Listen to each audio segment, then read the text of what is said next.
Salute, and welcome to Skywalker Boxing. We got a special guest today. We got 10-0 heavyweight prospect. We got Erick Arellano, El Toro. Salute, brother. How y'all doing? What's up, bro?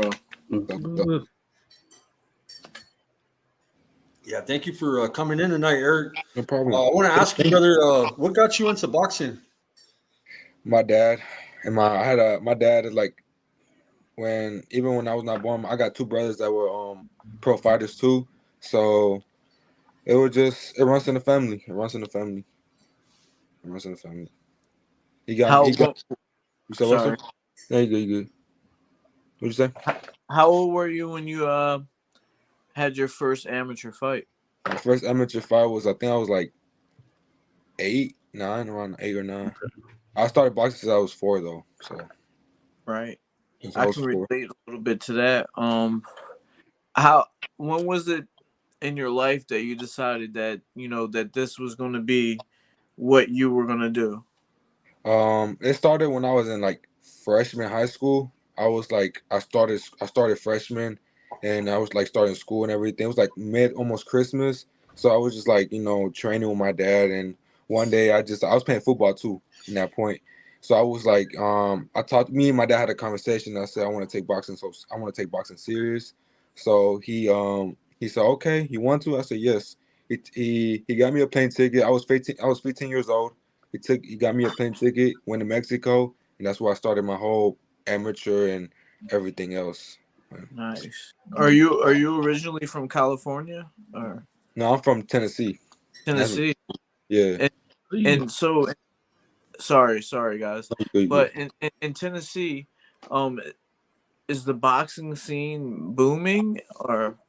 Not really. It's still dead. It's a little bit dead. Like when I was like a little kid, it was barely people in my weight class, like little heavyweight people. Like it was a little bit of them. So like I had to go like to Mexico or somewhere else to fight. But it's a little dead. It's a little dead over here. But we're trying to bring it up. So you're in Nashville, right? Yes. Man, I mean that has to be tough being in Nashville. I personally had some engineering training down there in Nashville, and the one thing I noticed that they had down there was some good food. How is it that you maintain your discipline with eating and training? Do you have a nutritionist that sees to you eating the right type of calories and the right type of food?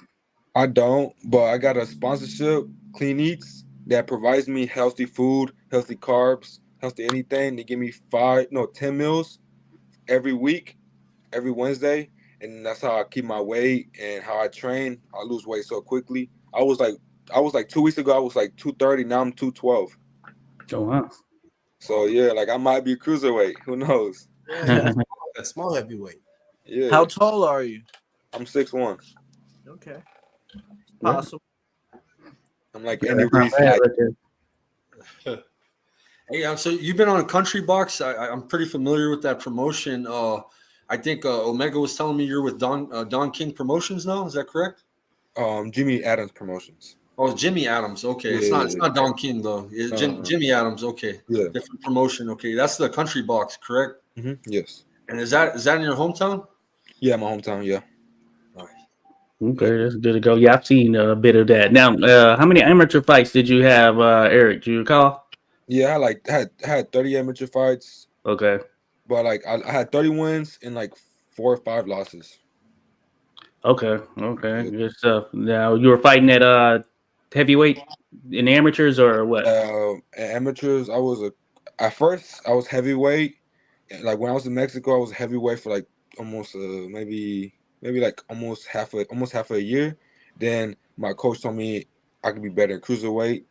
Okay. So I dropped down. I was 250 when I was in Mexico. And when I went to cruiser, I was 186 kilograms. That's like 180. Wow. Okay. So I had 2 Olympic silver medals. So okay, yeah. Good stuff right there. Now, real quick, are you now you mentioned you're 212 now. Are you considering cruiserweight at any point, or like is that a serious thing for you? Or even I know now they even had this bridger weight. I don't know how fighters feel about this new weight in between, like 200 and 225. Is that something that you talked about with your camp or anything? No, we haven't talked about it yet, but we was mostly talking about going to cruiser because Okay. I still got a little bit of baby fat and fat on me. So like when I lose that and build muscle, maybe we might be on cruiserweight and then go to heavyweight. Okay. But right now, I think I'll be good at cruiserweight. We've been talking about it, and then we go up to heavyweight when I get a little older. Yeah, they got a monster waiting down there. Jai Apataya guy. Oh, that's his weight class. You kind of lagged. I didn't hear you. Yeah, you cut off, Ernest. Yeah. You're freezing. Oh, Jai Apataya. That's Australian. that's a bad boy down there, man. Yeah. Hey, listen. Since you're in Nashville, I mean, do you have any ties to Caleb Plant's team? No, I haven't. I train where he used to train at, but no, I have no ties really like that. But I remember him when I was a little kid because he used to be with my dad. He used to hang out with my dad and I trained him a little bit. But I remember him and when he was in Golden Gloves in Nashville, I remember him like it's like a while back. I was like maybe 10 years old when I remember him. So I don't got no ties with him though. No. It's No. funny that you mentioned the Golden Gloves because that was a question that I had. You know, you said the boxing scene was kind of dead in Tennessee, Yeah.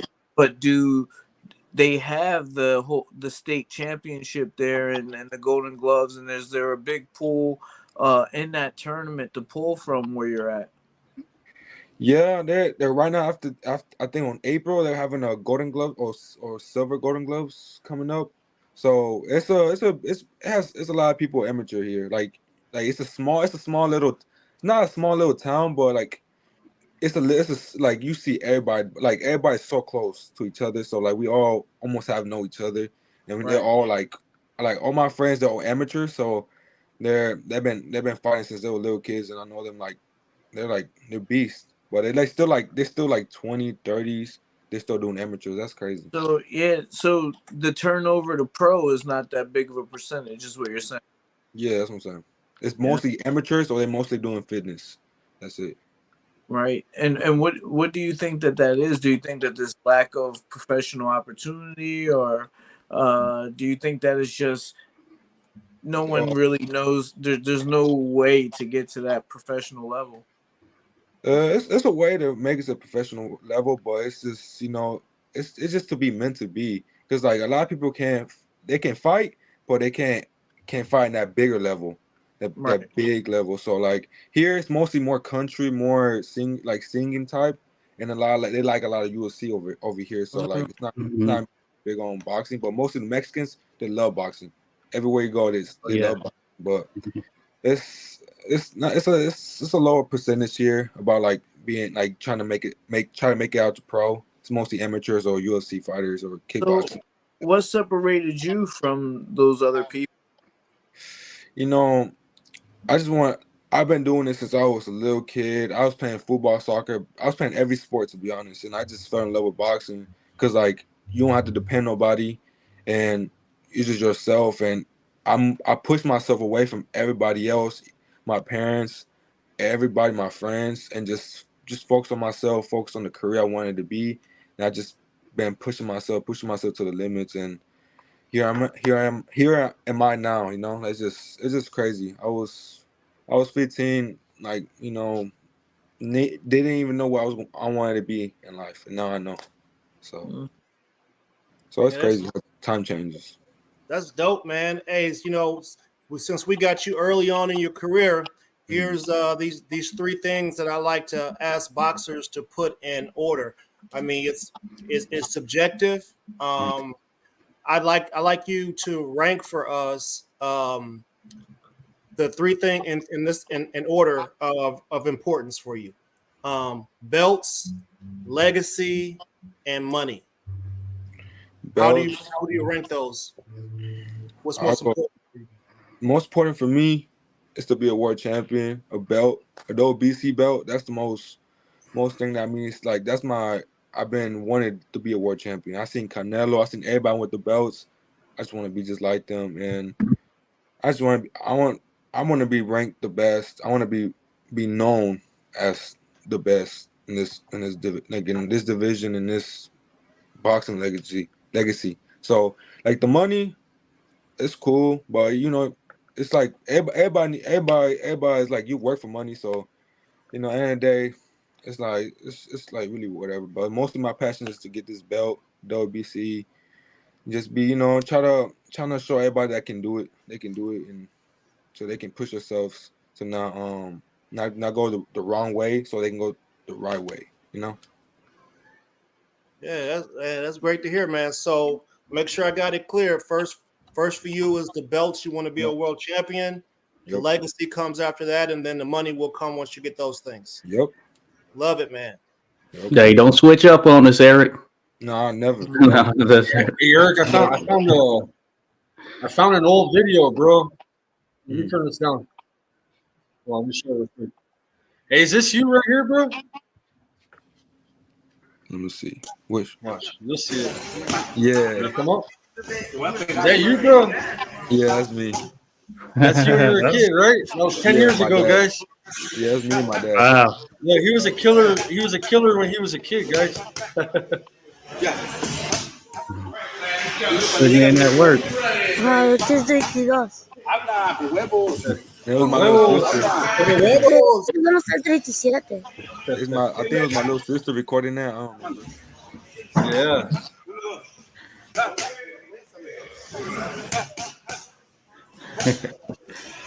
Hey, you look good back then, bro.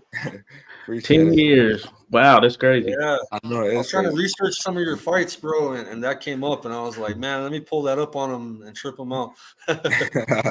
No, yeah, that's But me. not just do you look good, that facility looks good too. That looks like a nice place to train. Yeah. Is that It, still around? it's still around, but it made it most like a kickboxing. Boxing and multi, I think. It's like mostly like here. I'm telling you, over here it's like MMA, multi, kickboxing, and all that stuff. It's barely boxing. That's how it is in Albuquerque, man. We're more MMA than Damn, boxing, bro. you know. Yeah. Like only spots that like really boxing is Music City boxing. Is like where I train at and where Caleb Plantry used to train at.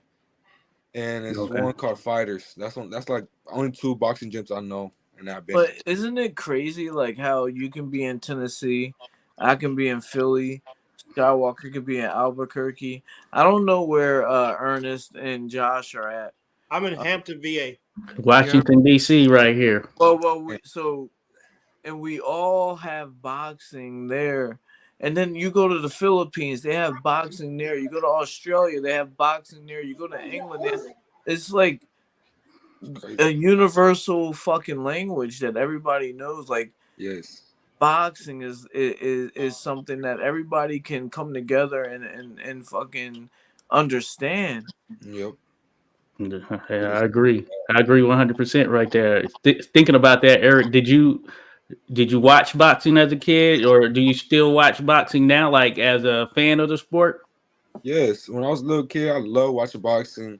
Like I was watching Canelo. Like my dad has a nightclub. It's called San Jose Fiesta, and like every time he hosts the Canelo fights, I always watched it. Mayweather fights, everything that we always watch it. Like my dad's restaurants, all like pictures of boxing. Like it's a nightclub, but it's pictures of boxing, pictures of him with Sugar Ray, with different fighters. It's just crazy. Hey, you had me feeling old there for a second, Eric. You said when you were a kid, you watched Canelo. I'm like, hold on, wait. Yeah, I was like Canelo. Is your father your manager? No, it's Ashley Adams is my manager. Okay. Yeah, Omega. That's Donardo's as well, man. You know Omega, right? Yeah, he's in the chat. Yeah, I was trying to get him on the show. Wondering because getting off the ground, especially coming from a place where there isn't boxing, is going to take a little bit of backing. You know what I mean? And you said that your father owned a couple of businesses. Did he help you in the beginning until you ran into the right people? Or yes, he helped me in the he helped me in the beginning. He was just pushing me, trying to like he showed me to know Jimmy Adams for a long time, 40 years I think or more.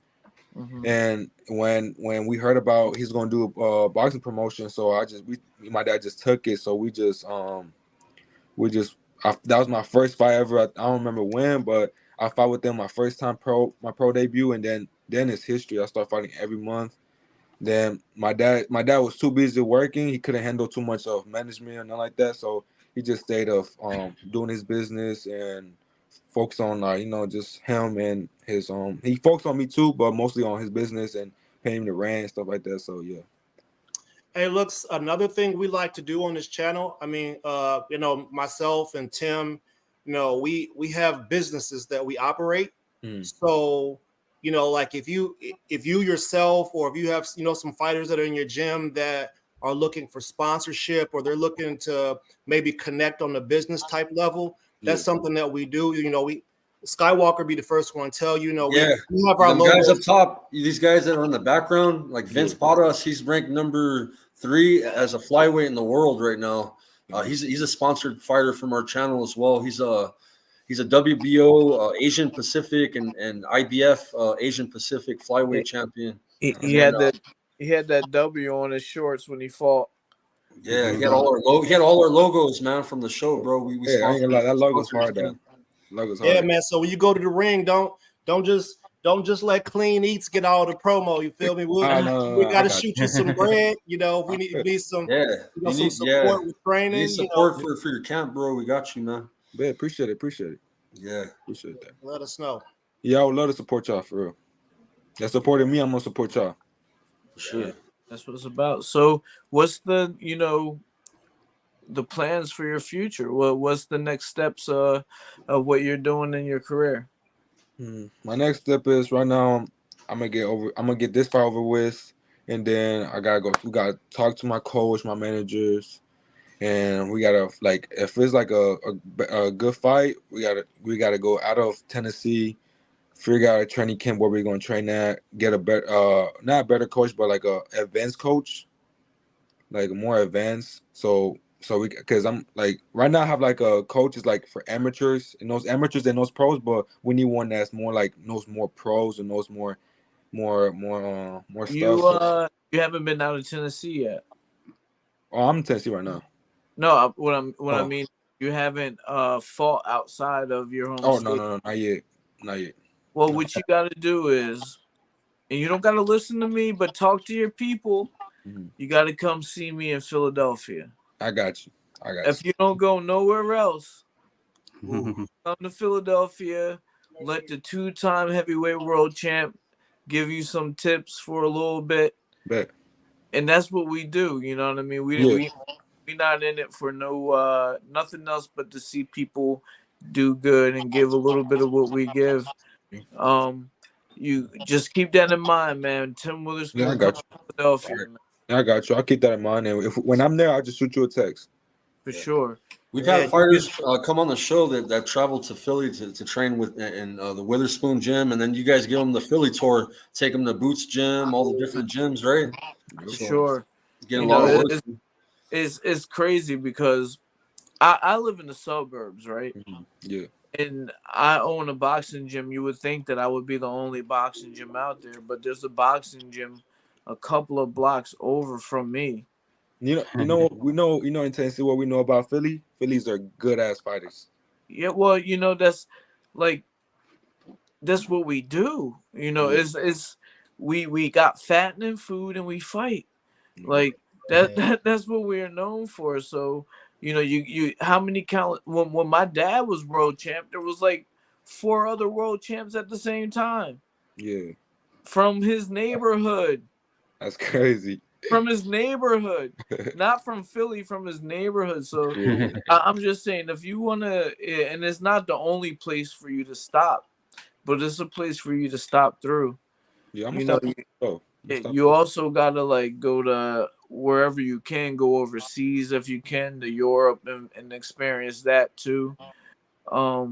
But if you've never been out of Tennessee, Philadelphia will be a great place to venture out and to start your your exploration of what you want to do for the rest of your career. Okay, but yeah, we talk it out with my coach and see where we go. If we go to Philly, I'll let you know. I'll shoot you a text. We'll For sure. Yeah, they dog it out in Philly, man. They don't play in the gyms up there. Nah, I got friends that went to Philly to do sparring. They got it. We don't have gyms here. We have zoos, bro. Like we have zoos. You know, that's what we call them. So, Yeah. Hey, can I ask? I want to ask you this question. You know, in the past, we've heard boxers and trainers say that they don't necessarily study their opponents or things like that. Would you consider yourself a student of the game? Like, do you watch tape of older fighters, or do you let someone else watch the tape and just kind of give you what you need to do? How do you approach that? I watch the own tapes. I watch the tapes. I watch what they do, how they move, how they think, how they do. Like, I watch every little single little things they do, the wrong things they do, just that all that. Like, it's because like I like to watch it myself. I don't like other people watching it because the coaches look at it a little bit more different than the fighters.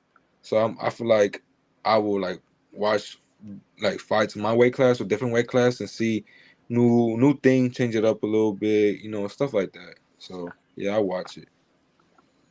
Hey, could you tell us about your fight Tuesday, man? We gotta hype up your fight, man. He's fighting Tuesday. We'll be airing it Tuesday. Yep. Okay. Tuesday. Every Tuesday. Yeah, in 2 days his fight's coming up. You weigh in tomorrow, correct? Yes. Yeah. Yes. We went tomorrow. I got a haircut appointment 7 a.m. tomorrow. So yeah. Oh man, you're really relaxed for. Yep. The way I'd be ready to be calling people MFers and. Nah, man, I've been excited for this fight for a What while. you got in your pockets, homie? Nah, yeah. Cause like, man, I ain't fought last month because I had COVID. Oh, okay. I prepared myself so good. I had good sparrings, had good everything. Then COVID just hit like a week before the fight, so I couldn't fight. But I was so pissed, and now like I'm able to fight, and I'm feel the best shape I am right now. Been working so hard, and I'm so excited for Tuesday. Like I just can't sleep. I always keep thinking about the fight, so I'm just excited. And it's gonna be some. I'm gonna come out explosive. It's gonna be new things I want to show everybody, and just I'm lighter. I'm 212, so they're gonna see me faster. Everything's gonna be changed. It's gonna be different. Hey, Skywalker, we should go live for that, man. Yeah, we should. We're probably gonna do a live stream and share your fight. We do like a private fight club, so we don't get in trouble with copyright. Yeah. We got a lot of people that come through on Zoom now. We developed a private fight party club, so we watch pay-per-views together and we don't get in trouble. It's on Zoom, like Zoom meeting. Yeah. So we set that up, bro, and we do commentary, and people have been coming in. Now we've been building the crowd in there, and we'll definitely share. I might even share your fight on Instagram. This is Country Box, so I think I could get away with it on Instagram or even on YouTube. I don't know about YouTube. I'm on 2 strikes right now, so. Oh yeah, don't risk it. Hey, my uncle's Bobby Chacon. Maybe your dad knows who he was, but he was a 2-time. He was a featherweight and super featherweight champion back in the 80s. Oh damn! Yeah, my dad knows about him. Yeah, Bobby Chacon. That was my deal, bro. And I shared my own uncle's fight, bro, from '82. And they gave me a strike, and I'm like, bro, that's my fucking uncle, bro. You know what I mean? And yeah, they don't care, bro, on here. Right. YouTube is serious. They take it serious. Yeah. I have a question. Yeah. I have a few questions because I'm just finding out that your fight is on a Tuesday. Mm-hmm. So you're weighing in on Monday, Mm-hmm. and that brought into my mind as a former fighter, if you had a regular job or is this the only thing that you do? How do you balance, if you do have a job, how do you balance being able to fight on a Tuesday? Right now I ain't got no job. Okay. I'm just focused on boxing. Boxing is just my eat, my sleep, my everything. Like I wake up early in the morning, run, train again, and weights. I just been been preparing myself for this moment, and just this is what I live for. So I live for boxing. I sleep it. Right. Nice. So Monday is not an issue for you because you would just be boxing anyway. Yep. Yeah. Right. Okay. My other question is from a promoter standpoint. Other people do work on Monday and Tuesday. How are the attendance for these events on a Tuesday night live? Man, to be honest, I don't even know. Like Like my promoter got everything handled, everything like we got everything like already figured out, like same people, same everything, so everything just on point on everything. Right. So everything just I've seen them crowded, Ernest. I watch Country Box, me and Ernest, and even John. We've played them Yep. before. Even on YouTube, we used to play their fights. But they're always crowded, and they got live music. They got country music that plays between fights, and it's like it's a good Tuesday night, bro, to go out on a Tuesday night. it's I actually, mean, there used to be USA Boxing Tuesday night fights. You know, I Mhm. used to father fight on there. I'm not. I'm just thinking, like, you know, in Tennessee, how does that work? Good, you know. That's just you know, the question that I had. man, a lot of people like on a Tuesday, they just like some people work so they can't make it, but like the rest, like after because they get off like around like 5 or 6 or 7, so like everybody that people they can, they just come by and they're like so excited for the fight. They're, like everybody pulls up, and it's just like they're just ready to see fights. They're like you can see old people, you see everybody there, and that's what I love about it. Like boxing brings everybody together. For I sure. think it's smart, bro. They do it on Tuesday, and the reason why is because you got Pro Box TV on Wednesday, right? Mhm. Thursday, you sometimes we got fights on Thursday. You know what I mean? But for the most part, you know, Top Rank, PBC, they're always like Friday, Saturday for the most part. But we need a Tuesday night boxing. That's perfect, bro. If they could Yeah, do like more events, you know what I mean? yeah, At least I never really heard of a Tuesday night boxing. When I started going here, and it was just like I didn't know. I thought it was not gonna be a lot of people because people work. So I was Mhm. Right. like, damn, like I don't. We'll see. It like first time it was all right. Second time it was all right. Then third time it got popping, and it's like it just like it goes up and up and up. So that's good. yeah. Hey, look, man, we're on the internet right now. Mhm. We're on YouTube. We're all in different locations. Yep. You know, will we have the ability and we have these tools at our disposal to be able to push information out and get it out there to different audiences. Yeah. Don't, man, listen, I know people talk about it's the promoter's job to do the promoting, but you know what I'm saying? Take the wheel into your own hand and sometimes and make sure you get Mhm. out there and you're talking to people like you're Mhm. talking to us right now. Yes. We'll definitely be like, hey man, yo, come check our homie out, man. He's fighting on Tuesday night. You ain't got nothing else better to do. You Yep. know, do you get your chores over with and sit down? The last fight we watched of them, they had a comedian come in the ring in between fights. You Yeah. know, she was Yeah. cracking jokes. It was kids in the audience. I was like, yo, they wild. No, yeah, they started doing that. I like it. I like it. It's different. It's a different like you never seen a comedy with boxing and country music at the same time. Yeah, It's cool. Hey, wow. is Omega gonna be at your fight, or is he in Texas? I think he's gonna be. I think he's coming to the fight. I think Okay, so. nice, man. Shout out to Omega, man. He's the one that Yeah, got us this interview, man. Okay. Much love to Omega, man. He's a good manager, bro. He pushes his fight and he makes fights happen, bro. Like, you know what I mean? I've seen him in action, bro. He's a good manager. that's good. Oh yeah, that's good stuff. Yeah, I saw Eric that you fought 10 times. So you made your debut in 2023. You fought 10 times. So you're on a rapid pace right there. You're trying to Yeah. keep it up like that. For a little bit longer, cause like end of the day, like when I'm like fighting somebody better, Yeah. somebody more advanced, I gotta slow the pace a little bit so I can have more time to prepare myself and have the training camp and have everything so organized and perfect. So And now you mentioned sparring as well. So you're getting in some good sparring. Do you all ever get some outside guys coming in?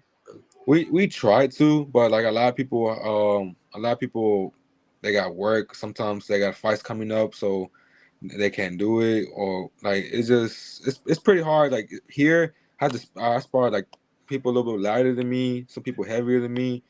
Like I fight whoever. It just my coach just sets it up. So after maybe this fight, I'm gonna start going out of places and go spar different people from different places and stuff like that. Hey, man, there's nothing wrong with what you're doing.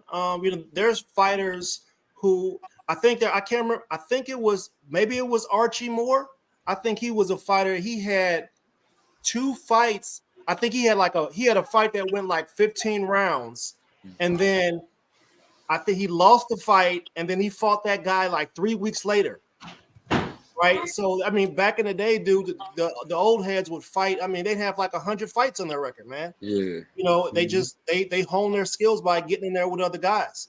And you know, unfortunately, we don't see any. We're not going to see records like that again. Guys that are 100 fights, 80 fight win streak with 70 knockouts. You know, lose one and then start another 40 fight win streak. You know, Yeah. get it in, man. While you can, as long as you're healthy. Make sure you're getting that brain checked. You know, them eyes. Yeah, everything's perfect. I'm ready. I'm excited for the future. Man, it's just a long path. It was hard to fight every month. It was hard. It was hard. It was difficult, but we got it through it. We got it. Yeah. And you said, what weight did you say you're down to right now? 212. 212. All right. That was like your debut. I saw your debut there at 212. So, okay. You're making strides right there. That's good. Keeping that focus, maintaining that, man. Exactly. Yeah, stay on that. I push everybody away from myself. I push like my family, my dad, everybody away so I can really focus on myself. I don't want no problems, always positive, no negativity. So I always keep everything clean, like just myself, because I know at the end of the day it's myself and I just gotta work and work. I don't want no distractions, no girls, no anything. I just wanna push my limits and push myself to that bigger level and being a world champion. I like that. Oh, yeah.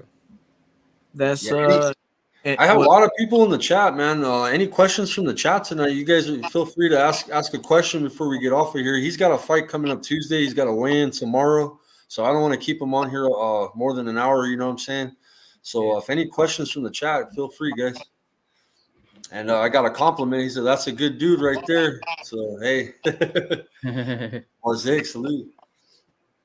You know, I saw this thing where David Goggins, Conor McGregor, and Michael B. Jordan were all talking separately, but they all said that they keep themselves solitude. They don't party. They don't go out with, other people. They don't, they just focus on their craft, and that's what got them to where they wanted to be. So I heard this young man here say exactly that.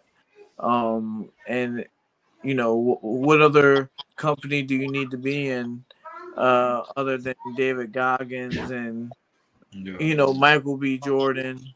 Who let me drop that I've been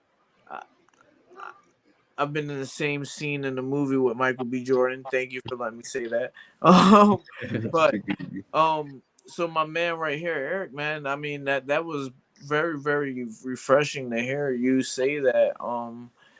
That you're taking it that serious. I hope that you get everything that you asked for, man. That's because I see a lot of fighters that don't really take it serious. They just do it for social media, or they do it for they just be world champions and just go party or smoke or drink, whatever. I don't do none of that. I don't smoke or drink. I don't like parties. I don't like no parties at all. I just stay home and just ride cars or, just drive around, just clear my head out. But mostly, I don't like partying or anything like that. Mm-hmm. Good, it's just it's not my vibe. It's not my vibe. You have any hobbies outside of boxing, bro, that you get into? Hobbies, I like to drive cars. I like to drive fast cars. I like to. Hey, don't pull that Earl Spence. Out, upside down and inside out. You know who messed up the other day really bad, bro? Who ran from the police the other day, bro? Jared Anderson. Yeah, Jared, baby, another heavyweight, bro, running from the popo, bro. Took him on a high-speed chase. Yeah, he's got a felony right now, bro, against him. Yeah, that won't be me, but no, I like to hoop. I like to play basketball. I like to play a little bit of soccer, football. Like on Thanksgivings, every Thanksgivings we play football. We play we just play like tackle, full on tackles on Thanksgiving. I just like to do everything. I like to play the game a little bit. Just try new things. Go travel around the world. That's what's my goal. My goal is to travel around and get to know everything and just experience everything in life. So, Eric, man, so my advice to you is just to stay the same, bro. Of course. And don't forget times like today where you're talking to us on, this platform when you're big and on HBO ain't around. But those big platforms, because remembering those humble times are what make you who you are in the future. So you seem like a very well spoken man, and somebody that has their head on straight.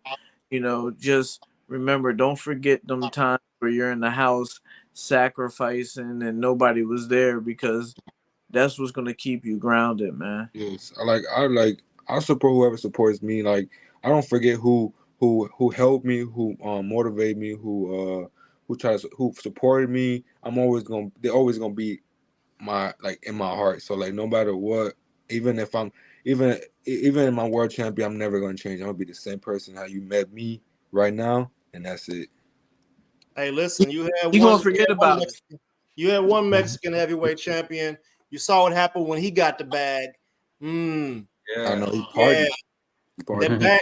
That bag make people do something strange, a little something strange sometimes. Yeah. Money is evil. Just know that. Help you lose focus real quick. He bought a lot of cars right away too, with Ferraris and everything. Like, when I start, if I be a world champion, if I make good money, I'm gonna invest my money on companies. I want to do real estate, learn new things. I'm not gonna waste my money with stupid stuff. Yeah, I want to waste it on smart stuff and just build business, build a gym. Just real estate. Yeah. Yeah, exactly. Real estate. So I'm getting my GED. It's like a high school diploma because I didn't graduate high school. So I'm gonna get that so I can do sell houses, real estate, anything. Because good, brother. I just don't want to do just boxing. I want to do different stuff. I want to learn new things. I don't want to waste my money on cars or none of that because I know that's coming. That's coming in sooner or later. So why would I want it now? Right. So, Let me drop some knowledge on you, because I gotta leave. But you said that you're going to get your GED, right? Mm-hmm. So I'm someone who left school in 11th grade. Mm-hmm. I went right to boxing camp with a former IBF champion named Kasim Uma. Mm-hmm. Right out of school, I went right there. But I also enrolled myself into the community college to get my GED as well. Fairly soon after that. And what the reason why I'm bringing this up is because a lot of people don't really understand that a diploma or a GED doesn't make who you are. It's what you do as a human being after that. So meanwhile, I went to go chase my dreams of being a professional fighter, and that ended after 16 fights. But um, after those 16 fights, I realized that I was much more than just that. So even with the GED, three years later, after I retired, I ended up opening up my own gym. Wow! Congrats. So what I want you to know is, once the first step is going and getting that GED, but after that, the world is limitless, man. Whatever you do, don't let anything. You didn't finish high school, that's nothing. High school is not for everybody, and everybody doesn't have the backing to finish school. Not everybody has the support system that everybody needs, but as an adult, your world is limitless, man. That's right. So go on that path. Exactly what you said. You want to open up businesses, is going to happen. Yep. It's going to happen, bro. I'm trying. I want to learn. I started reading books. I started, because I never read books, so I started reading books, try new things, so I can really learn a lot, learn about the laws, or learn about anything. Mm-hmm. Yeah, because not a lot of people know about the laws. Not a lot of people know everything, so I want to learn everything so I can be, everything the right way instead of the wrong way. Mm-hmm. Learn how to move yourself in this business, because that's what it is. Yep. Figure out what to do with your money and how to move it around and make sure it's safe. Exactly. Yeah, and that starts now. You can start now. So yeah, wise words there from Tim and all. So yeah, definitely now's the time. Hey, the sky is the limit there. So you keep focusing on what you can do to better yourself, educate yourself there as you move forward, man. And opportunities are amongst us in so many ways these days. Yeah, For sure, man. There's no quicker way to start them than being a heavyweight champion. You get in there and you get in there and start one of them big boys. Next thing you know, the whole world knows you. Hey, Yeah. before you go, Tim, I want to pass it to Ernest, bro. I screwed up in the beginning of the show. He wanted to open up about this, man. This is go for it, bro. I just wanted to say something real quick because I think that history is it's integral part of what we do as a daily basis. So this month is March. March is named after the god of war, Mars, and it also happens to be Women's History Month. Now, Women's History Month and how it applies to what we're talking about at women's combat sports is fairly a new thing. It's not a new thing, but it is a new thing. So just not too long ago in 2011, I remember a time Dana White saying that women would never fight in the UFC. 2013 comes around, Ronda Rousey changes the game. She headlines a UFC match over men. The men hate her. They're mad. How is she coming in the sport we built? And she's the headline, blah, blah, blah. And she took the head and she ran with it. 2012 was the first year that the Olympics allowed women's boxing to be a headliner. 2012. That's not long ago, right? Guess what we got in 2012? We got Clarissa Shields was the first gold medalist. Katie Taylor was also one of the other gold medalists. There were 3 women's gold medalists: Katie Taylor, Clarissa Shields, and I don't remember the third woman's name. But then in the next Olympics, 2016, we got Clarissa Shields winning it again. That's the first 2 Olympic events. Clarissa Shields wins both golds. Not only did she win both golds, she made her way to the professional ranks. What happened then? She's the first human boxer that was held all 4 belts in 2 different weight classes and 13 world championships. We have to acknowledge that women and their role and what they play and what's happening in the sport. We're hearing that Cuba has the world's best amateur boxing system, but women aren't allowed to box down there. We're starting to see that countries are opening up to allow women to box. Hey, each one of us came from a woman, unless you was a test tube baby, right? So, congratulations to the women that got hands. Congratulations to the women that marry men that got hands, and definitely congratulations to the kid that come from the people that got hands, because we here for the sport, and that's what we're trying to see. You feel? Yes, sir. Oh, Brucey. Bruce. Yeah, You gotta meet Bruce real quick. You gotta meet Bruce, Eric. Who said Brucey? So how you doing, Bruce? Sorry, man. Salute. Now I got tied up with a bunch of old geezers over at Hardcore Boxing, man, and I just got out, so here I am, man. Please to be here with everybody. Nice. Yeah. This is Erick Arellano. He's 10-0 heavyweight prospect. He fights on Country Box on Tuesday.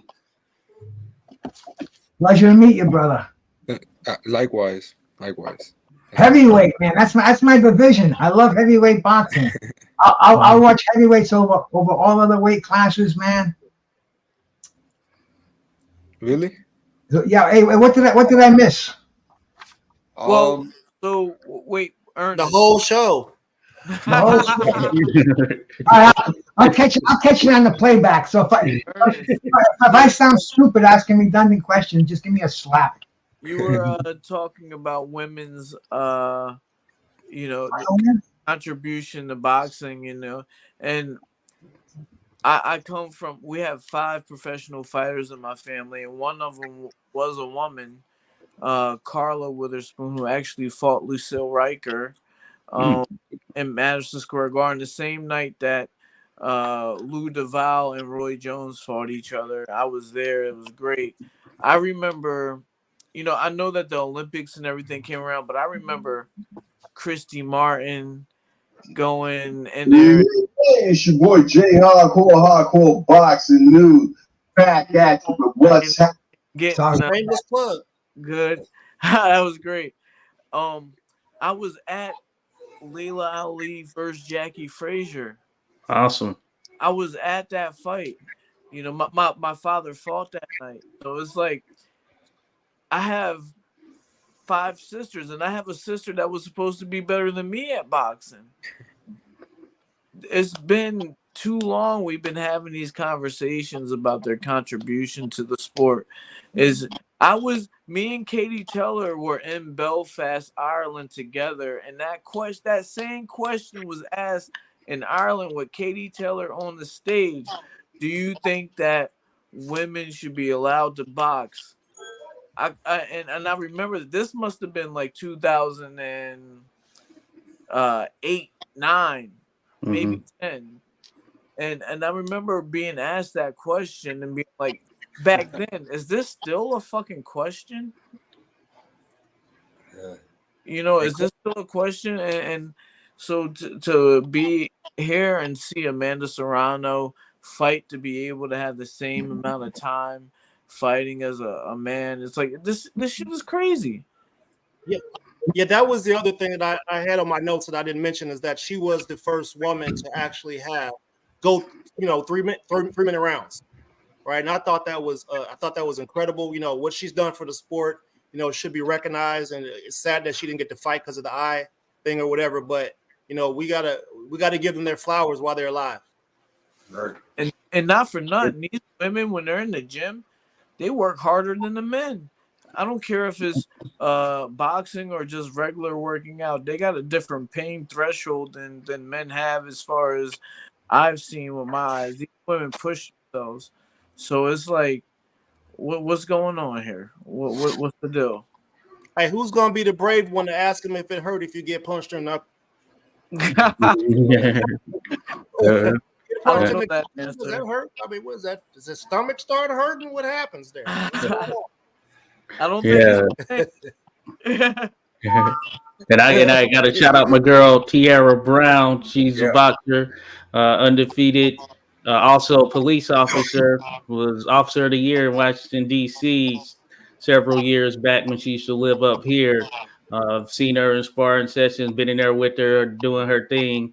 And she major contributor to the sport and society in general. As I mentioned, police officer as well. She's in Fort Myers, Florida now, so she moved back home where she was born, at least, and she represented for DC here for a good long period while she was up here. So, I want to bring up Sinisa Estrada and Yocasta Valle. They got a big undisputed fight coming up. Sinisa Estrada, she was trained by my uncle when she was a kid. When she was about 10 years old, my uncle was a mentor and a coach to Sinisa Estrada. So that's going to be an amazing female fight coming up, man. That's going to be a war right there. Them two girls can fight, so that's going to be a good fight. Hey, yeah, Eric, man, when you make it, man, when you become the second Mexican world heavyweight champion, when you go back to your community to build, don't forget about them young ladies down there, man. Hey, it shouldn't be too hard. You should be able to get some incredible sponsorship down there, especially once your name gets known. Yeah. And nobody else is doing it. Yeah, I got Ashley Adams got me a sponsorship for Rival. Yeah. Hey, we got Pro Se in the building right now. We got one of your sponsors in here. Yeah. Shout out to Pro Se. Yeah, I know about their gear. Bruce Gass actually promotes a lot of their equipment and gear, right? Pro Se. Yeah, they give me a pair of shorts and a jacket, a Pro Se for my fight for Tuesday night. So y'all see that. Yeah, they're an amazing. I keep seeing them doing great things, man. Shout out to Pro Se. Man, Ali Rock went out there, man. Thank you for stopping by, bro. Yeah, because I just shared this show with my on my show too. So he's in there, bro. Appreciate him, man. Pro Se. You know what I wanted to tell him? I got this hat, right? And it's I wear the wool. I gotta get a Pro Se wool hat because I got the Pro Se hat, but it's so damn big. It's just, I can wash my face in this thing. Look at how big this sucker is, man. I can't. It's too damn big for me. So you send me a will cap, bro. And if you want me to pay for it, I'll just hit me up. I'll hit you with a cash app. But it's cold. It's still cold in the winter. I still got to wear a cap to cover my dome and yeah, pro se. And that's any boxers who want a sponsorship, man, call pro se. They'll set you up with gloves, trunks, shoes. Great company out there, man. Pro se sports apparel. Pro se. Yeah, absolutely. Before I go, Drop the link in there, brother. I just want to say, we're all boxing family. Yep. I love coming on this show every week. And you all my brothers. And, Erick, man, good luck on Tuesday. Appreciate it. Do your thing. You're a bright young man. And don't forget, your the sky's the limit. This is just the beginning. Yes. Open those businesses like you said that you want to. And everybody else, man, I love you guys. I'll see you later. Hey, it's been good to see you, brother. Shit, I saw you the other day longer talking to you on the phone while you're in the car than I do on the show with you. But hey, that's the way it goes. Yeah, well, next week, Bruce. Next week. Come on, I'll see you when you can't stick around so long, okay? Maybe we can have him back on Sunday, man. If he's down to come back Sunday night after his fight. Tell us about your fight. Tell us about everything, bro. You get that first round KO. Yeah, I got it. Let me know, Carl from Australia. That's my little sister. She's built kind of like my dad. So yeah, she used to beat me up a little bit. Here's something about Katie Taylor. You said you were with Katie Taylor, and he wrote that. No. Me and Katie Taylor did a dinner show. We never were in the gym together. We just did like a public speaking thing together, in Belfast. But she was a very nice lady. She was very young at the time. So I don't even think she was pro yet. But I thought he was talking about my little sister who was supposed to be the next Witherspoon in line. Anyway, we'll talk about that another time, guys. I'll talk to you later. All right, Tim. Thank you. And Pro Se says he knows he's got to win Tuesday because if he loses, it's me and him. Erick, a couple years ago, I was a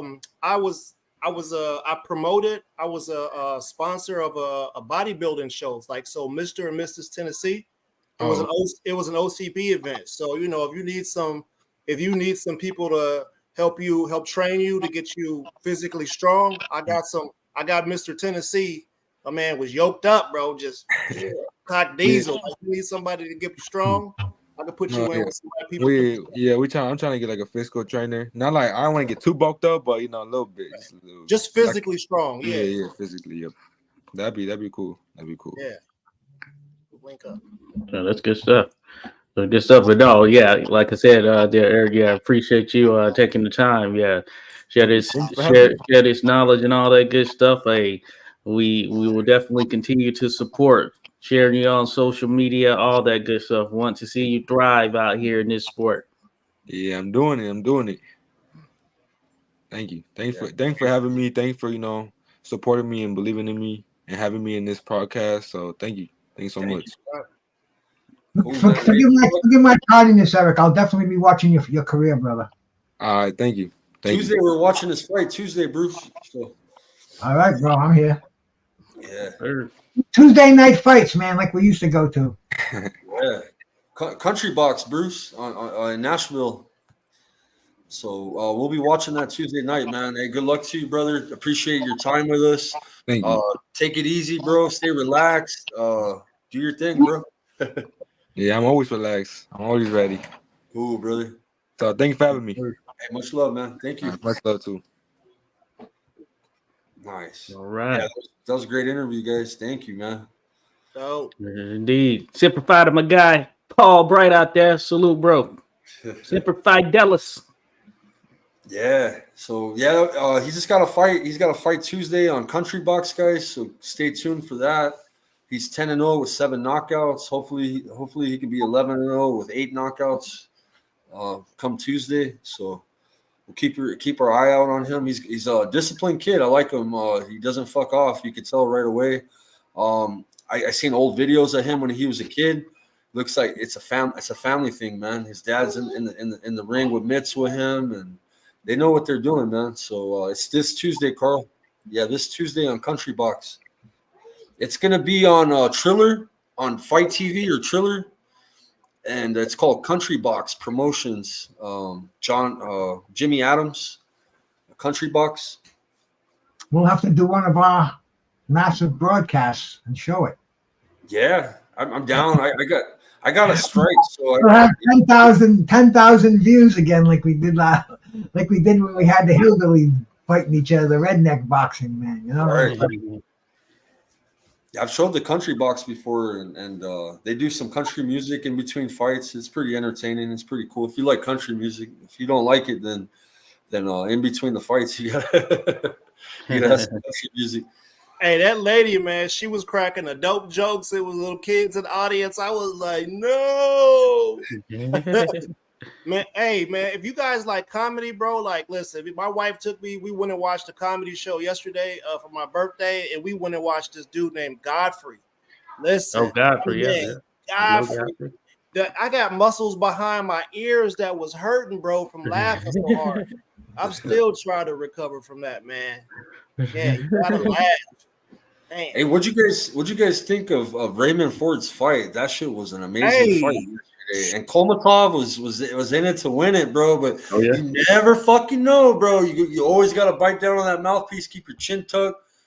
You can't get comfortable, man. And I don't know. I didn't even think he was getting comfortable. It was just one of those counters, bro, that caught him and rocked him. I watched the replays, bro. I thought the ropes held him up. It should have been called a knockdown, and then it would have went to the scorecards. And Kamadakov would have won the decision. I had the Komatov guy winning. I had him winning a little bit. Yeah, he was ahead. He was ahead on two of the three scorecards by 2 points. Ford had some good rounds. He had good won, but hey, the referee got excited and stopped it quick, I thought. And then the same thing. Did you guys see Adam Kownacki fight? Oh no. I missed this fight. He got knocked out in like a minute and 2 seconds or something like that. He got knocked out in the first round. That's 5 in a row he's lost, 4 by knockout. He lost to Hellenius twice. He should hang it up for sure. Right. Was it twice? He fought Hellenius twice. Yeah. His punch resistance is gone. That's what did it, bro. Hey, people don't Hellenius, man. That dude's got CT. He got CT in both hands. No, I think what did with the other hand, and this one make you forget about what just happened. I thought it was the Areola fight, man. That's the fight that they threw like the most punches in any fight. It was they beat each other up, and after that, he was just never the same. Hellenius is nothing. Hellenius mopped the floor with him. Look what Deontay Wilder, who's a shell of what he once was, did to him in the ring. So, fucking Kalinowski. I think he got a job with New York, with the city, man. Let him go back and know what he's doing. I don't know what the hell he's doing, man. Bus driver or meter maid or some bullshit like that. But, let him get his pension and let him fucking work for the city. No more boxing, kid. Hey, back to the Ford fight, though. Listen, man, because his coach, Anthony, like I listen to Coach Anthony like religiously sometimes when it comes down to the boxing science itself. I was kind of surprised that Ford didn't make. There was some adjustments that Ford needed to make during that fight. Mm-hmm. He didn't make them, and I was kind of surprised with him having all that knowledge right there in the corner.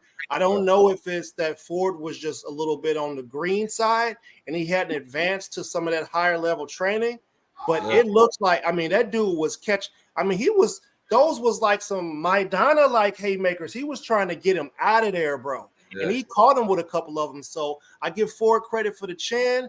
I just think it's almost too early for him to be a champion. Yeah. Because he's going to get with somebody that's... Think about Vinalo, who just fought yesterday and defended his IBF belt, man. Vinalo's a fucking monster, bro. He ain't playing, bro. He ain't playing. That dude hurts fighters, man. We didn't talk about these fighters a little more. It seems like we're always talking about the same 10 fighters, man. There's up and coming fighters that are good. There's there's people out there that got Shushu, Shushu is in the crowd too, looking too. Shushu was watching. Oh yeah. Yeah, people they licking their chops about him right now. He's probably gonna be the most wanted fighter aside from when my man from Australia got the belt. Him and Rafael Espinoza, just because they're height, bro. They're both tall, man. You got Rafael Espinoza, he's a featherweight champ as well. Took Robeisy Ramirez's belt, and he's tall. You got two tall, you know what I mean, in the works, bro. Those are hard fighters to beat, bro, especially at featherweight. Yeah, I think that'll be the case there with Ford. I still need to watch the entire fight. I've seen the highlights of the fight because I was out doing the Golden Gloves here. But Ford, hey, I give him props for being able to pull off that last second stoppage or whatever when he needed it. I saw his eye, I believe it was his left eye, or at least right under it, looked pretty bad in terms of like he took some damage there. So from all indications, though, I heard the fight was a very good fight in itself. So I do want to check it out. But I like what you said there, Ernest, in terms of, this is early right there for championship for him. So, hey, he's going to have some dogs. You mentioned Espinoza, he's going to come with it. I mean, Ray Vargas, he has a belt, and he's going to be fighting Nick Ball, guy out of the UK. He's going to be fighting him. And Nick Ball is a short guy, but he has some pop to him. So that should be a good one. But, Ford, now the dogs are going to be coming for sure. Monster Inoue is waiting for them to unify so then he can make his move up. Hey, the Japanese they're not playing around. They're being very strategic. They're going before you know it, we're gonna be up Tuesday mornings once a month at 3 a.m. trying to catch the goodness. Yeah, I like that kid Lopez though. Yesterday, man, he was good. He was a showman. The fans started yelling his name. And he came on and beat the shit out of AB. Is that his name? ABE, and we call it AB. So Abe. Japanese fighter. You go call But anyway, man, Lopez he showed out yesterday, but he did really fucking good, man. That was ending. The fans started yelling his name, and he came on strong.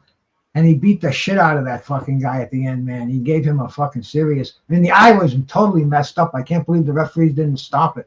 Yeah, he couldn't see shit. That dude had heart, though. I give him credit. That's he got trained by the same people Nonito got trained by, and Casimiro. It's Team Omega. That was the camp that he went to for this fight for Vinalo. But man, Vinalo's he reminded me of Nakatani. Remember when Nakatani fought Lomachenko and his head was getting bumped? Yeah, them Japanese, they got some serious character to them, man. They're just tough cats. They don't get their head off the line. They're technically sound the way they throw punches, but they heads stay on line all the time.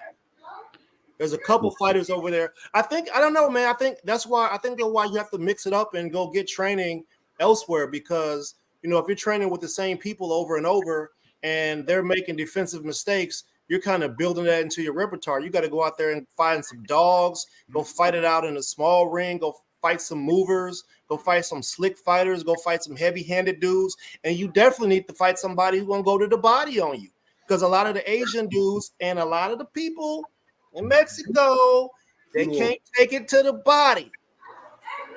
I see a lot of European fighters can't take it to the body. At some point, you got to realize you hit some sit-ups, take some of them heavy beanball bags, and you know what I'm saying, and let somebody beat that stomach up.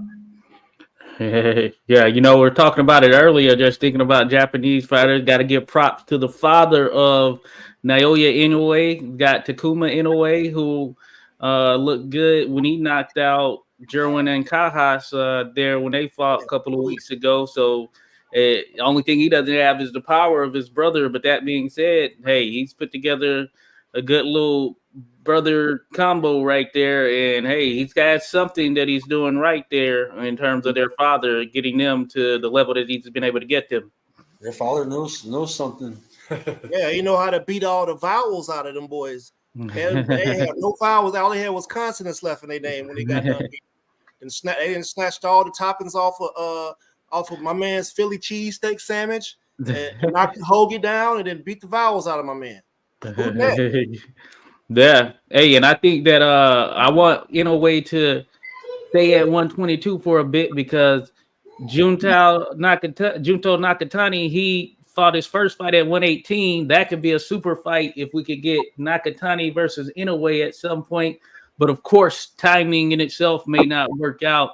But if the timing were to be able to work out, then that would be a super fight right there. Two Japanese fighters that both of them are on a hot streak. Yes, sir. Salute to Phil coming in. Salute to Lance Meyer. Salute to Pudo Sur, Thomas, JC, Lance Meyer. Appreciate you guys coming in. Hey, what do you guys think about Anthony Joshua Nagano? That's coming up this weekend, right? Yeah. Big fight. Yeah, it's a big fight right there. And we seen him give Fury some problems. Do you think he's going to give Joshua any problems? What do you think? Joshua's chinny, bro. If he gets hit, bro, I think that Joshua could definitely be in some trouble. But the experience of Joshua should be enough to beat Nagano easily, bro. A trained Joshua, that's had I don't think Fury had a count for Joshua or for Nagano, so I think Joshua will do well, man. I got Joshua winning. But Joshua's carrying the weight of boxing and heavyweight history on his shoulders, so he needs to go out there and stop Ngannou, which is what I expect him to do. Though a lot of people lean more towards the decision side, but I'm expecting Joshua to go in there and get a stoppage and really give it to him. Though I know Ngannou will be game. He's a tough dude for sure. Cameroonian, tough fighter, been through some things, so he has that heart to him, But that being said, this should be Joshua going in there to show what it's really like when a more novice boxer goes up against one who is more seasoned and a world champion in that sport, at least. Yep. So to be honest, man, Joshua got a hard time with the spotlight. Woo! What Joshua we gonna get? Are we gonna get the Joshua that's that he's not locked in? I highly doubt it. I think that what happened to Joshua and Andy Ruiz, I think that was a wake-up call for him. I'm pretty sure that now that he's figured out that some of the media in his own country, they've been dogging him out when he wasn't doing so well. They didn't back him. They only backed him when he was at the pinnacle of his game, and they didn't back him when he was at his lowest point. So now we see he had to go dig within and figure out what he wanted to do with himself. So I think my keys to victory for Joshua is, he needs to stay outside and maintain range and, shoot the jab, stay behind the jab like he used to. And, eventually after you keep touching him, come in with that cracker and put him out. Otherwise, if he decides he wants to go get inside with Ngannou is strong. He built like a rhino down low. And he could wear Joshua out by his legs, and he definitely can. If he hits him and he hits him good, Joshua is not going to be able to stand up. So I'm taking Joshua. I'm taking Joshua by KO, and I'm thinking probably like KO 7. But I'm not discounting my man Ngannou because I give him a puncher's chance. Yeah. Right. Yeah, punchers. That works. What about you, Bruce? What do you think? I think Joshua's going to win the fight because of his talent. I think it's superior in boxing, but you never know, man. Ngannou is a fucking tough guy. He knocked Tyson Fury on his ass. Joshua's been kind of noted for having a soft chin as of late and getting wobbled, but I think he's going to beat him. I love heavyweight boxing, and anything can happen in this fight. So the Ngannou is absolutely a live underdog. I think if he gets him early, like Andy Ruiz did, I think there could be some trouble. But as long as the fight goes on, this is where I think Joshua will shine. And I don't think he's going to stop Ngannou. I think Ngannou's is too strong, too big to get stopped by Joshua. But I think Joshua will win a comfortable decision. But then again, like I said, there's always that fucking Ba-bang! They could end the fight, so I'll be watching it from bell to bell for sure. For Yeah. sure. Another heavyweight fight that we got to keep our eye open for is Zhang and Parker, and I'm excited for that shit too. That's going to be a good ass fight. Parker showed that he's got it, man. When he beat Wilder, I mean, I know Wilder was to me, I don't know. His legs look so skinny, bro. In that fight, bro, he didn't look like he had any substance to him. So, yeah, definitely Parker's. After coming off a big win from Wilder and then Zhang, I'd like to see Zhang fight Hrgovic again, bro. I like that rematch. So, you know what I mean? That was a fight that I thought maybe he edged. It was a real close fight with Hrgovic, and it went to Hrgovic. So, but yeah. Who wins, Parker? Who wins though, Zhilei Zhang or Parker? I'm gonna go with Zhang, bro. I just think that he's got more power with his punches. He has been showing better movement, for a big guy lately, versus from when I guess I first started seeing him fight. So I've seen improvement in his tech. He's got technical skills, bro. That China man has been looking good lately. He's been moving his head. He's been moving good. He's been boxing real well.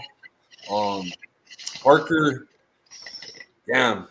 I'm going to have to say Zhang, bro. I think that his punches are going to hurt Parker.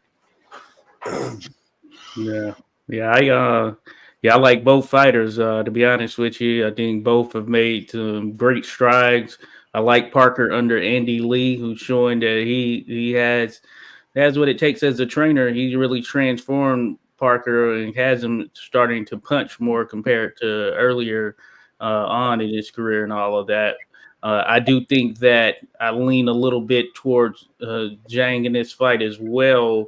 I think the size will eventually come on and wear down Parker, who, while is a big heavyweight, of course, we know that Zhang will be bigger, likely heavier than Parker. And in a similar capacity to Joyce, where Parker really was doing his thing early, Joyce, he was giving Joyce some work, but it just eventually the size came on and it was in Joyce's favor. I think it'll be a similar thing with Zhang, but man, it's a close one though. You could argue 50-50 really.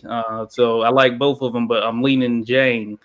Late stoppage potentially at that. All right. Hey, when I think about Joseph Parker, I always take it back to the fight that he had with Andy Ruiz. I probably watched that fight 3 or 4 times. And the level of boxing skill that we saw in that match was incredible. Mm-hmm. I mean, slipping, countering. If we get that the Parker that's boxing like that, and I don't know if Zhang's gas tank could hang with doing a lot of missing, right? Parker's not going to just sit there and let the guy hit him. But also if Parker's gas tank gets drained a little later, if Zhang's able to lean on him and put some of that weight on him, we know at some point Parker's going to get cracked with that left. It's not going to be the Deontay Wilder type stuff where my man's just walking around the ring and not really shooting jabs. Zhang going to put the jab on you, and he's going to try to figure out a way to put that thing right down the pipe. And when he hits you with it, we're going to see how tough you are. So I think if the fight goes to decision, it'll go Parker's way, but I'm taking Zhang by. I think Zhang's gonna spark my man, bro. I think it's gonna be the end of Joseph Parker. You had a great career. You took out Deontay Wilder, bro. That was a great mark on you. And you get a statue in New Zealand or Australia, wherever you reside. You did a huge following and great bro, career. I'm not gonna lie, bro. I got some subscribers, bro, just from Parker, bro. That I got New Zealanders, beautiful. They be showing me their oceans, and they love it. He's got the best fan base, man. Shout out to the Parker fans, bro. Yeah, I want to visit there. That's on the bucket list right there. New Zealand's on the bucket list for sure. Beautiful spot to visit. So I think he wakes up, from that match after he gets get a little short nap in, and he'll have a statue waiting for him. Yeah, they love him, bro. Zhang probably already got a statue. Right. Yeah, you never know. KO Boxing breaking news. Salute. KO Boxing, bro. Salute. Salute to you. Salute to PGH too. I know that I'll mention it because I mentioned it earlier on like my podcast when I was talking about it, but I do want to see Zhang versus Anthony Joshua in China. I just want to see what type of numbers it does because I'd imagine it would be something massive. So if that can happen, I'll take that if that were something that could happen next. And I understand the dynamic. Everybody wants the title shot and all, but man, that would be massive for the sport of boxing just to see what those numbers look like with a heavyweight fight in China, like a marquee, big-time heavyweight fight.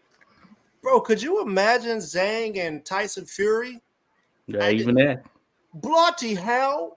I could see my man Tyson Fury hanging out the ring, just bent over, get knocked through the ring.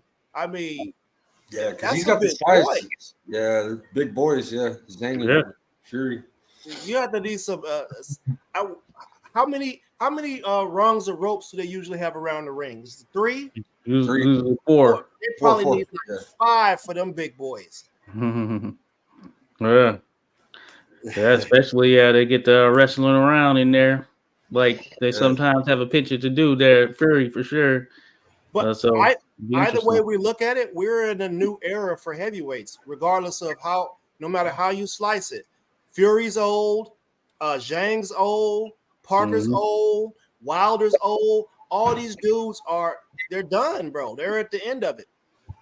You know, so it's time for some of these young bucks to get. Hey, what do you think of the latest greatest American heavyweight, Big Baby Anderson? What do you think of? Well, yeah, I was just thinking it. Yeah. I mean, do you know what happened to him last week? We talked about it a little bit earlier before you came on. Yeah. I'm on a fucking catch up over here, so I'm just gonna shut up and listen. No. Go ahead. No. We just briefly talked about it. We just brought it up because the heavyweight that was on here said that he liked cars. That was his hobby. So we told him to chill out. Don't get no speeding tickets. Don't be like Spence. Don't be like Big Baby and shit going a high speed pursuit. So we brought it up briefly. Go ahead and talk about it though. Let's talk. I mean, 6 mile fucking chase. Wow, I didn't. Yeah, that's crazy. Yeah, he was a headliner. He was doing speeds of like 130 miles an hour. Man, he crashed in the media. The car stopped in the media, but he was already in trouble for being stopped with a improperly storage of a firearm and being fucking under the influence driving. So I mean, this is a sad thing, man. This is like America's heavyweight hopeful, and he could be blown like Ike Iyabuchi, Tony Ayala. Fucking, we could go right down the line. There's hundreds of them, boxers who blew it because of fucking drugs, making too much money fast, quick, not having the discipline. And man, it looks like fucking Big Baby Anderson might be joining that sad group. Or they let him fight and they collect that check, that whole check. Like, hey, listen, we're gonna let you fight, but you're gonna about to join ankle monitor promotions with Tank Davis. Go ahead and get that check and just give it to us. And here's an ankle monitor for all your hard work. If you got the name Big Baby, that means you have to fuck up or what? Big Baby Miller fucking too. Same shit. Yeah, he got Grand Theft Auto and assault and all sorts of shit, right? Yeah, into this stream, I didn't know the degree of. I know you mentioned high speed chase Skywalker, but until what you mentioned there, Bruce, I didn't know the severity because the headline I saw mentioned something to the tune of obstruction of justice. No, but if he's found guilty, he could get the maximum penalty is 5 years in jail. Yeah, man, high speed chase, that's tough. Felony evasion for 6 miles. He led cops on a high speed chase. Hey man, OJ did it for longer. Yeah, that's another crazy topic, bro. You guys want to bring up? I know we could talk a lot on Ryan, bro. Ryan Garcia. Wow. Hey, all these people got us talking about him for doing ridiculous stuff. Ultimately, what's end up happening is their fights are selling more. People are talking about them, so they're in the limelight. So, I mean, do we know that these are a ploy? I mean, remember with Devin Haney? Did he get pulled over and supposedly had loaded weapons in the vehicle and all this sort of thing? Like all these things happen right before fights. It's like it's the same old playbook sometimes, but are they really doing these things? Is this really happening? or these ploys? Yeah, You got to be dumb to mess the bag up. You're headlining and then you're on a high speed chase. Yeah, that's crazy right there for Jared Anderson. He's had a rough several I guess year or so, year plus or so, but yeah, so this isn't the first incident, so yeah, I think this is a real deal right here. He would definitely have to clean things up. I was viewing him as the next guy for American heavyweights, and he seemed to have his have everything going right for him, but man, Charles Martin was giving him hell. Man, Charles Martin would have got him out of there if he had a full training camp, if you ask me. Nah, Charles is way over. Charles is shot. He had like a 2-week notice for that fight. I don't think he did damage to him on 2 weeks' notice. Mm. yeah. I mean, well, he exposed a few things for sure. Yeah, maybe Jared was a little overconfident because you saw the name Charles Martin, think he was going to walk through him, and it didn't happen. And Charles, he's a big guy for sure. Yeah. But the bottom line is if fucking Anderson doesn't clean up his act, then he's blowing a multi-million-dollar career. Yeah. And he's gonna be back to fucking washing dishes at Kentucky Fried Chicken or some fucking operation, bro. He doesn't have the same mindset as other people. You know, he said he was doing it because his brother was locked up, and you know, he said he didn't plan on staying in for too long. He was coming in to get his bag and get out. Mm-hmm. So, you know, if he's not invested in the sport, then I can't put my investment in him. I'm like Josh. I was like, yo, this Anderson kid, he's smooth. We heard about him concussing Tyson Fury and sparring and almost getting some of his fights canceled. We heard about the good work. We saw what he was doing in the ring. But then he comes out and, you know, he's got all these Ohio fighters. They come out with their puppy dogs. I love dogs. I got a dog. But come on, bro. Y'all coming out with pugs and chihuahuas and, you know, Montana love. You hugging your mama and stuff on. Like, man, that's not what it is, man. Yeah, he seemed to just have the right backing and marketing as far as how Top Rank was pushing him. Yes, unfortunate in that situation. So I know just he's got some the boxing side of it. He's had some good people in his corner from the boxing world in general, but certainly when it comes to your personal life, you know, outside of that, man, he needs to probably switch up some things for sure. And then I'm taking this happened in Ohio, huh? I'm taking it that's where this chasing stuff went down. Was this back home in Ohio, Florida, or was it somewhere else? Like one of them incidents happened in Florida, right? Recall? Yeah, double checking. I wonder because I think sometimes you just have to run. Sometimes you just have to push some people out who aren't there for the betterment of you. And generally in situations, you know, you have someone who's on that trajectory and all that stuff. The friends around them should be pushing for him to tone it down and all of that stuff. So, yeah, there's tough decisions on who you're going to continue to keep around you in your life, you know? Right. Yeah, I mean, he wouldn't be the first talent that we've seen that was naturally gifted and talented and just kind of just blows it all doing some dumb shit. He's not going to be the first one. You know, It's unfortunate. Got enough examples out there for a person to look at and see that, you know, I don't want to be like that person, but some people got to learn shit the hard way. Right. Yeah.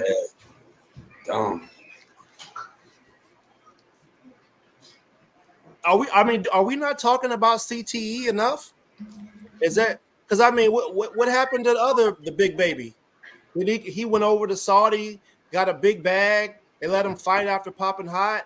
Then he comes back and he goes and carjacks somebody. Carjacked his own car. He got carjacked his own car that he got repoed.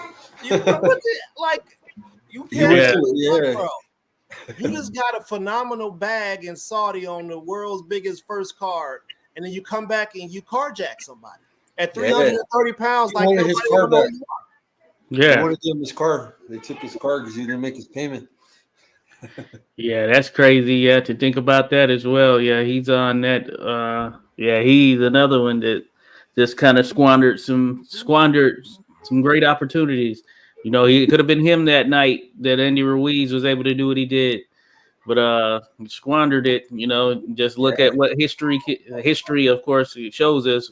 Look at how his life could have changed had he not Pop coming into that contest. Yeah, and defeat Anthony. Yeah, Joshua that night. Damn, that's a good point. I never thought of that like that. Yeah, he's a lot of these guys. They you know, I was young at one time and I fucked off. You know, I think everybody does that when they're younger, bro. When you're young and dumb, bro, you make stupid decisions, man. And when you're older, you're like, damn, I was a dumbass, you know. And maybe they'll see that later on in life. You know, it's just part of you know, us humans, human men growing, man. You know, maturing and stuff like that. You know. Mm-hmm. So we got is the Olympian to rely on now. All right. That's a small dude, man. Who's that? Our Olympian. I mean, heavyweight. Oh yeah, like yeah, those yeah. belts are going to stay in Russia for a long, or Ukraine, or they're going to be overseas for another 10 years, like they used to be. Oh yeah. Josh, so the Nationals is coming to Albuquerque, and I just thought this was kind of crazy, bro. And you know, I like Albuquerque's cool. It's a good city, but we don't have right now. The city does not have a boxing gym, bro. The only boxing gym that we did have got shut down about 6 months ago. They're doing construction. Wow. Be back open for 2 years, and we don't have a city gym, bro. I don't know where these people are going to train when they come here. I don't know where they're going to go. Our gyms, we got our own fighters in there. You know what I'm saying? And our coaches are locked in on those fighters. So we're all these. I mean, I'm the gym that I go to. I haven't been there in a minute because I've been busy with work, but they're cool. They're welcoming. But thing is, they got a lot of professional fighters, bro. They got bare knuckle. They got pro fighters, and that's their time in the gym, bro. I can't even get in the ring on those days. You know, sparring days. It's open sparring on Tuesdays and Thursdays, but I don't know where they're going to send all these kids, bro. They're sending everybody here to this city, and we don't have a city gym right now. So it doesn't make any sense, bro. We have a lot of gyms. Yeah, so I was going to say, since it's a national tournament, in all likelihood, you know, it's going to be coming there. It's like going to be a situation where some of the fighters, hey, if you don't make it past the first round or the opening round or whatever, then you're done, that type thing. So in all likelihood, many will be there for a short period, and the fighters themselves, they will have put in that work. They might do some stuff to make sure that they're weight, because you have to weigh in each morning there on the amateur side. But besides from that, they're not going to be doing anything hardcore training wise or nothing really extensive. You know, it's just going to be kind of in that mode to fight, because you're in all likelihood going to have to fight multiple times if you're going to ultimately win this thing. The people who are going to suffer are those who come from places that don't have a lot of money. We're getting a lot of people right now, Lance. They're all coming in for the Nationals. The Nationals is being hosted by our city, which I have no I love boxing, bro, and I want more of it here in Albuquerque, but we're a UFC city, man. We're home of John Jones, Holly Holmes. We're MMA, you know what I'm saying? Sanchez. We got a lot of MMA, world famous MMA gyms, but boxing gyms, we only have 3 boxing gyms in town, bro, and they're small, bro. We got Sanchez, Duke City Underdogs, and Josh Pitbull Torres has his own gym, but it's small, bro. It's just for him and his stable. You know what I mean? Like, like outsiders and shit. So we don't really true boxing gyms, man. We only got shit. Could you imagine the Mason family showing up there? You know they finna beat everybody up, bro. Like the Mason brothers. Yeah, there's like 6 of them. Hey, who's showing up to this, Josh? Because I'm gonna be mobile and I'm gonna try to get some content for this, man. There's gonna be a lot of boxers out there. Of course, there's gonna be a lot of top level boxers out there. Is the Mason's gonna be there? No, I don't know. Their brothers, his little brother, because he's got brothers. Yeah, they're probably gonna be there. They're might as well go ahead and pack it up. Yeah, I can't remember if they published the listing yet, but Yeah, they're going to be a lot of top level fighters, I'd imagine, because there's only so far there are going to be 4 national tournaments this year. I think that's what it's ultimately going to end up being. So yeah, this is going to be a big one. So I'd imagine they'll have a lot of top level boxers who ultimately turn out for this event. So you think about some of the amateurs that have names out there who've really been putting in some work. We have some out of this area for sure, who some even smaller, some smaller kids. Probably won't know as much. Then I'd imagine probably some of the older kids out of this area will be there. I had to look into what the registration closed. I want to say last Friday, so I don't know if they've released the names yet, but I'd imagine it's going to be some heavy hitters out there. So are these kids vying for Olympic spots? Not at this point, because that's pretty much been determined. For the most part, it's been determined. But yeah, the Olympic trials, all that stuff, that has happened. So this is just more so going to be an open tournament right here. Silver and Golden Glove for anyone nationally under USA Boxing. It's not regional. But, it's the Olympics have been decided for a lot of them. Because you know how they go to regionals, bro. You go to regionals for silver gloves as a kid. And if you make regionals, then you can go to nationals, right? So you gotta win in regionals, going to regionals is a big deal, man. You gotta go here in Albuquerque. We go to LA, man. We go to LA to fight and shit. So we have to pay for these kids to make it out to LA. I auctioned off a Mike Tyson autographed glove, bro. All sorts of shit last year to get these kids to LA, man. I got these kids to LA. You got a question of timing about this, right? I mean, there might be some phenoms because I mean the Olympics are only once every 4 years. There's got to be some phenoms that are going to be at these tournaments. Oh yeah, this is national. Some damage on the world level, you know. Like Lorenzo Medina. I remember when Lorenzo Medina fought Pacheco's brother. What's his name? Fed Pacheco. They fought, and Fed Pacheco. He beat Fed Pacheco, I think. Lorenzo, or I'm mistaken. Either way, I forgot. But I remember when they fought, it was a big deal. They're like, these are the 2 best heavyweights in the whole fucking country. You know, I'm like, oh shit, we got 2 big boys fighting, and that's the first time I seen Lorenzo Medina, and right now he's killing shit, bro. He's blowing up. Before we had him on the show, and now he's fucking a superstar, bro. He's already, I think he signed with DAZN MVP, and yeah, that kid's doing good, man. He started with Pro Box, now he's already on DAZN, so he's killing it.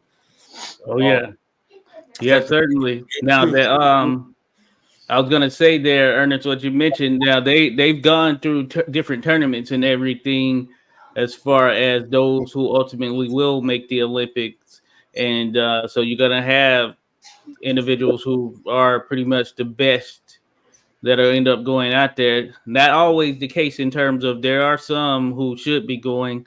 Stephanie Simon, who I interviewed, someone else is going in her weight class, but she should be going in all actuality. But they have a system where they have qualifying tournaments and all that, but it's not just that. They have a elite and high performance team. So there's a bunch of things that go into it. Some of it not as straightforward as just wins and losses, you know what I'm saying? But for the most part, they're going to be top level ultimately if they end up going there. Any way you spin it, they're going to be top level, the elites. But certainly there are some on the outside who probably could have been there, but it's just how, you know, the cookie crumbles at sometimes. And yeah, sometimes it's just crazy, the system in itself, you know. Man, that's, you know, all this talk that we're talking about, this amateur stuff right now, is kind of bringing me back to the interview we just had with our guy Erick, bro. Like, I mean, he hasn't really gotten any work outside of Nashville other than, you know, going to Mexico or whatever. That's wild. It's like people aren't tied in to the network to be able to go, let me go test myself against some other up and coming heavyweights, some national guys. Like, you know, how do they do it? That's why my head goes off to Bill Haney, because I think he really laid the pathway out. I'm not a Haneyite or whatever you want to say. I'm just talking about the path, what Bill did for his son by taking him all over the country and putting them in tough gyms to fight different types of fighter and put them early. You know, just hearing this guy talk, it's like, man, he's gonna run up against some stuff. He's gonna run up against some stuff at some point. Yeah, you're right. Yeah, it certainly helps when you're in a fight city. You know, you're in a Philadelphia, you're in a LA, you're in a hey, even in this area, DC. You know, we got Virginia, Baltimore, DC, all just right there. You know, we have the region, the Golden Gloves is going on right now. Regional Golden Gloves happens here in Maryland, of course. So we're gonna have DC, Virginia, Maryland, North Carolina, Delaware, all there. So you're gonna have the best of the Golden Gloves, or at least coming out of the regionals, heading to nationals.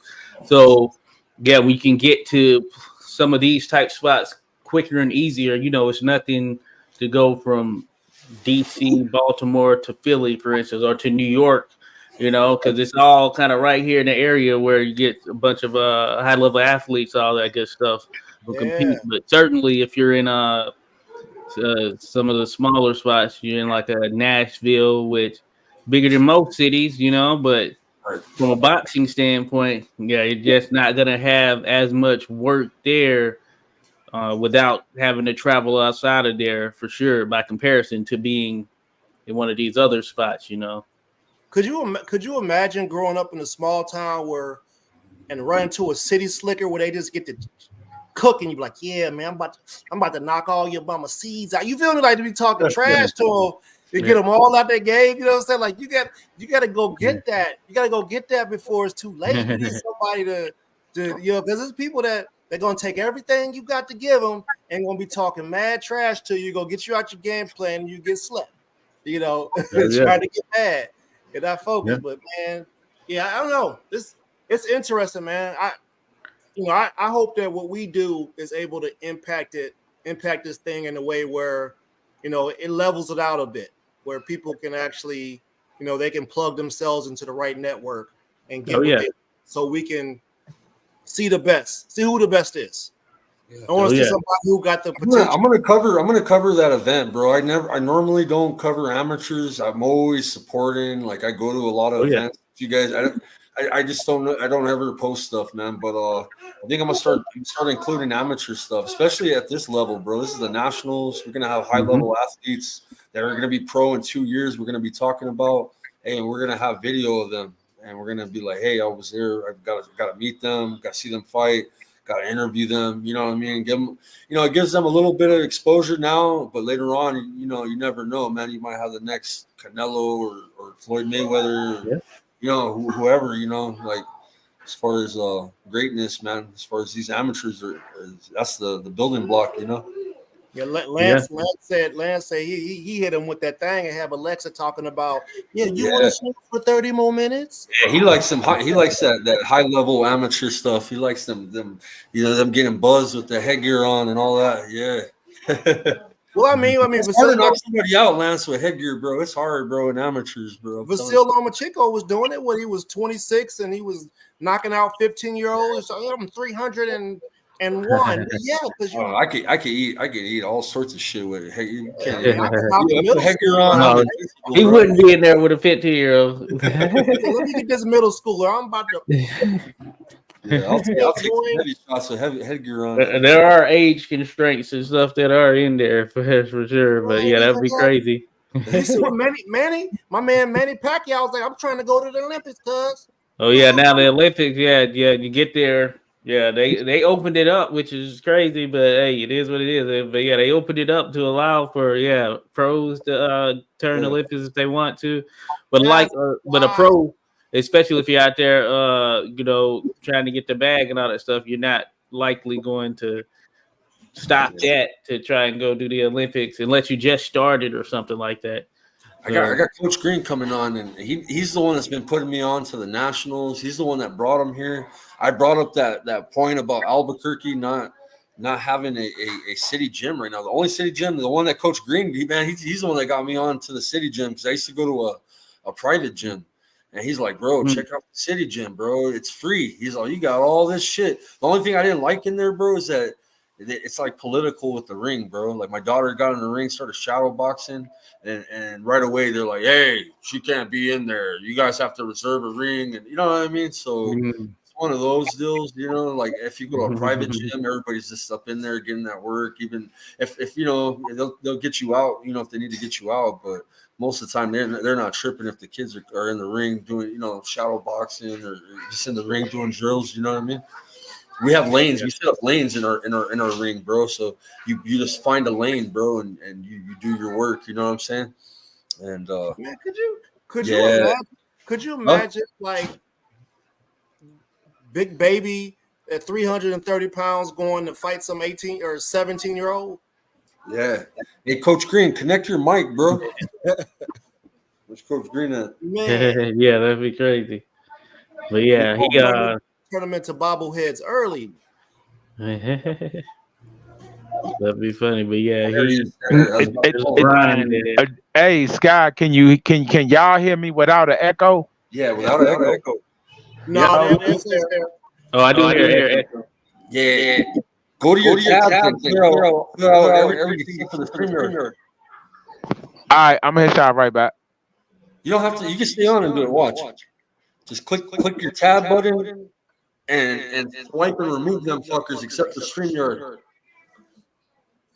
Hey, Sky, on the real, the way this thing been popping up, y'all, I promise you, it's like StreamYard, YouTube, all this crazy. What is it? Microsoft Teams. Hey, y'all, no disrespect, but I'm still a baby at this, y'all.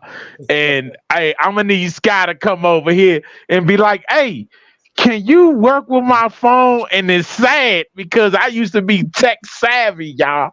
So y'all, please forgive me, work with me, man. Because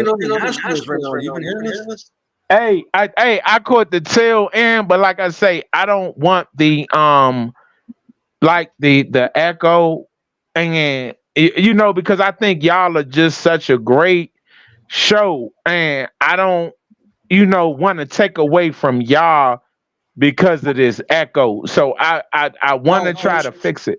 There's no echo when you talk. Everything good now? No, just when you're not talking. When we're talking, it echoes. But when you're talking, it's fine. I don't. Well,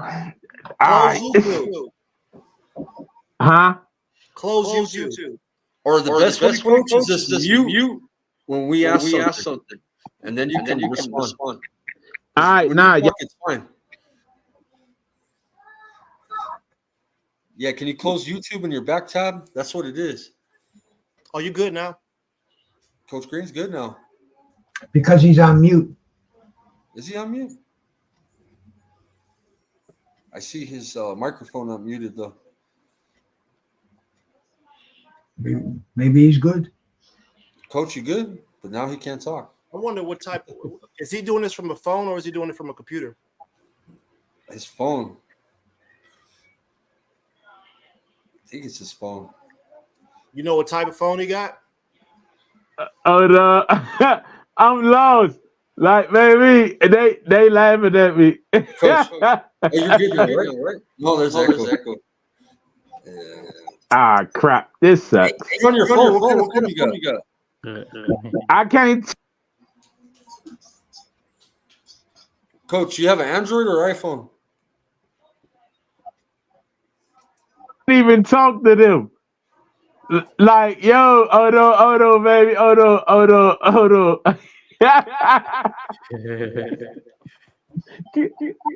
Has someone come in? Yes. Yeah. Oh, it's Coach Green. It's other device.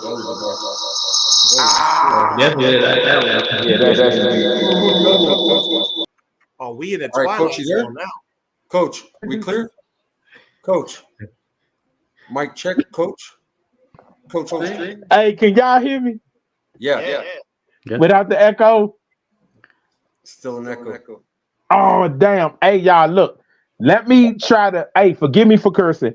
Let me try to get this fixed, y'all. I'm telling you, I can hear y'all, and it was just so hilarious. And so, just give me a minute. Let me just try to figure this out, and I'm going to hit y'all right back. All right. We just entered an episode of Stranger Things. Hey, I'm gonna have to dip out myself here anyway, fellas. But I'll be listening in for the rest of it. Get more of this boxing talk going on though. But I You have to get appreciate off the your invite. Yeah. Much love. All right, y'all. See you later, Josh. Yeah, I'm gonna Yeah, do. Bruce. I was on for 2 hours before I came here, and my dog's starting to look at me funny. I gotta put him outside and take care of some stuff. So I'll All see you guys next week, Yeah, man. let's try to do something Tuesday, Bruce. We'll watch Eric's fight, man. Absolutely, bro. Absolutely. Give me a call. Thank you, bro. All right, peace, man. Peace.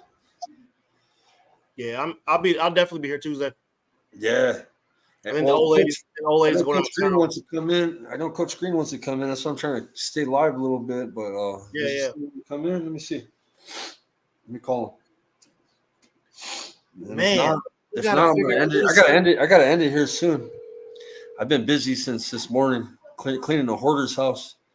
Hey, Scott, what's up, y'all? Hey, Scott, the issue.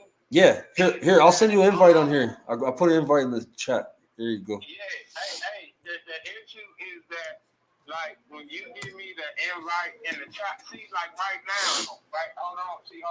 I'm in this play on my phone. Okay, so is it an echo now? You know, on your phone, Coach. You know, on your phone, there's the 3 little slashes. You click that, and you swipe up to get rid of all your windows that are open. The only one you want to keep open is StreamYard. All right, hold on. All right, so you said that just clear everything out. All I need in my windows is StreamYard. Yeah, okay, so you said that just... Yeah, close all your tabs. Ain't nothing else. Yeah. The only thing I got on my phone right now...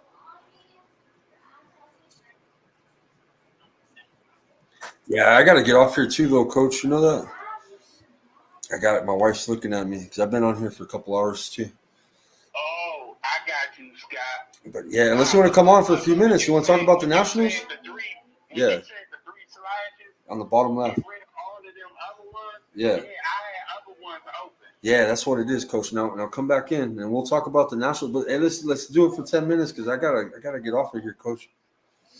Oh no, it's all good. It's all good? Hey, Yeah. me, I know it's getting late. Hey, do you want to do something Tuesday night? I'm going back live Tuesday night. That's the next time I'm going live. We're gonna watch that guy that we just interviewed his fight, man, and hopefully maybe we can share it on here, bro. Hopefully I can without. Okay, so now I'm about to go on the StreamYard. Okay, you wanna try it?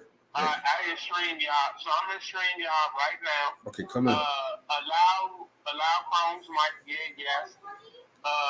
While using this app, boom, there you go. Okay, cool. Hold on, let's do this. I'm in the studio. Right? Okay. Yeah, see me pop in.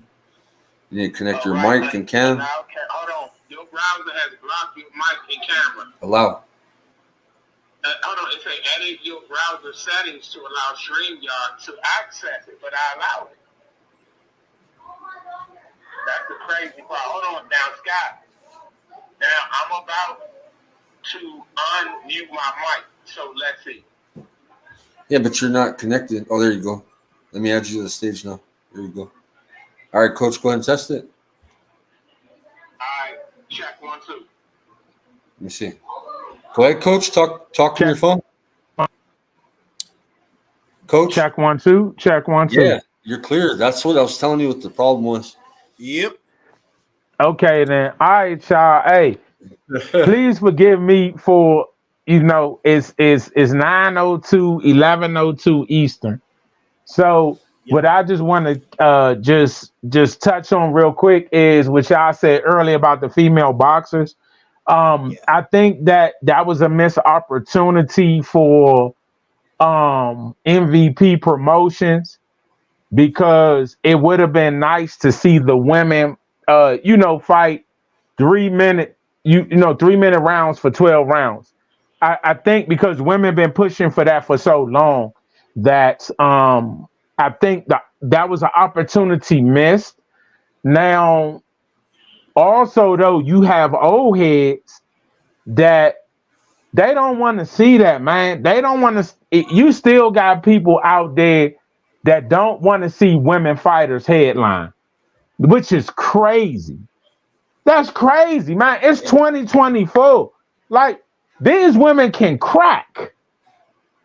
You know, to see Sky daughter in the ring, and you know how she go at it. My daughter's You big. know, Yeah. like She a monster. like one thing I found out in the fight game, and a lot of people don't want to like address it or admit it. Some of the most dedicated and hardest fighters in the boxing gym are the females, and they don't want to get them their props, and that's wrong. And I'm not like that. If you good, you good. If you can handle your business, you handle your business. So right. I think that the young ladies, the women, and also the females, because I said it like that for a reason. So catch on. I got you. That is different levels for different things. And I think that if we can get the female boxers to become young ladies and women of boxing, it definitely will make it better. Especially for women's boxing. Like I say, I think that situation with Samantha, with Amanda Serrano, I think y'all was going to wind up happening is that they going to somewhere along the line they're going to make it tighter for women boxing. Whereas you can't get certain things done before the fight, like that hair. They probably say about getting your hair colored, and I think I think they still want them to be feminine, but I think that it's going to come where they're going to have to tighten the rules up to be like, listen, it's not about the way your hair look. Go ahead and get a straightening comb, because I got sisters.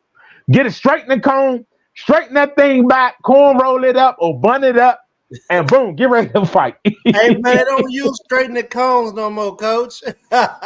Well, you can tell how old I am. Hey, Skywalker don't know. Skywalker, man, they got this thing that look like go on a outside grill, bro. Like you take it and stick it on top of the oven. And they heat it up. And Woo, Skywalker, you don't know. Yeah. Bro. But y'all, because I know Skywalker said I'm on a time limit.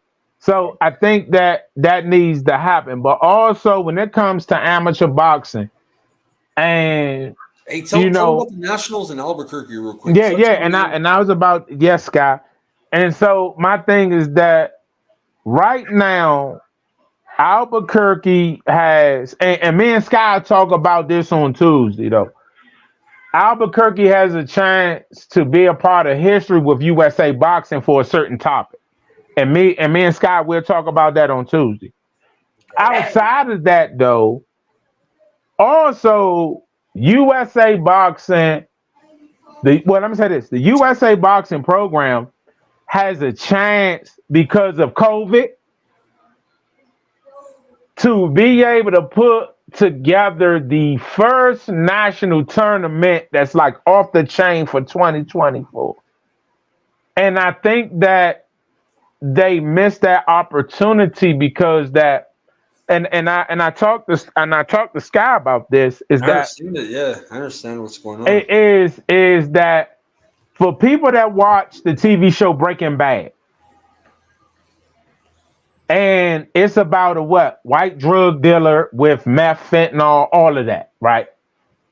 And so what this city did was they erected a statue of Walter White and his associate. Yeah. Yes, sir. Look it up. Look it up. And forgive me for not being up here earlier to let the people know to reach out to Mr. Mike Campbell to say take that statue down, because as we know, Christopher Columbus, Confederate statues, there's a movement in this country to get rid of that type of stuff. Even the Spanish ones here in New Mexico, the Spanish statues, because the Native Americans, bro. And so just think about it like this, brother. What if we was to erect the statue of Bumpy Johnson? Let's go back that far. What Yeah, if we was to erect the statue of Nino Brown? What if we was to erect the statue of Griselda Blanco, El Chapo, other people but I'm just saying Rick Ross, the real freeway Ricky Ross. real free. But I'm just saying, y'all, like, what if we were, and like I said, I wish I could have been here earlier to bring that up, because USA Boxing and Mr. Mike Campbell and that circle really has to say something to this city in Albuquerque to say, look, pull that statue down, because we got a fentanyl crisis. We been had a meth crisis. You know, we have issues in our streets and our community, y'all, that like we don't need to glamorize this no more, because we understand what Hollywood has done to hurt our communities by glorifying this. But now, come on, man. They have a statue of Walter White, bro. I promise you. And his sidekick, like Batman and Robin. They have a Jesse, him and Jesse. But they have a statue of that here. And I think that our kids, man, don't need to see that, bro. Because especially in the amateur thing, me as a coach, right? I have to pay for a background check. I gotta pay for everything. And they say that we cannot have certain things or be a part of certain things on our background to be a coach. If anybody with USA Boxing, they know. Like, we have certain things, brother. And I just want to bring that to the attention of the people that these companies, Walmart, Walgreens, CVS, these people pay billions of dollars to the government because of oxycodone, because of oxy. These states are getting millions and billions of dollars for these drug programs, which I think is a great thing. But also, bro, listen, when it come to our kids, when it comes to our amateur program, when it comes to our people, bro, with the crack epidemic, pandemic, whatever they want to call it, bro, they went ape crap with us. It wasn't about, oh no, we're gonna have these programs, we're gonna have this. No, we locking them up.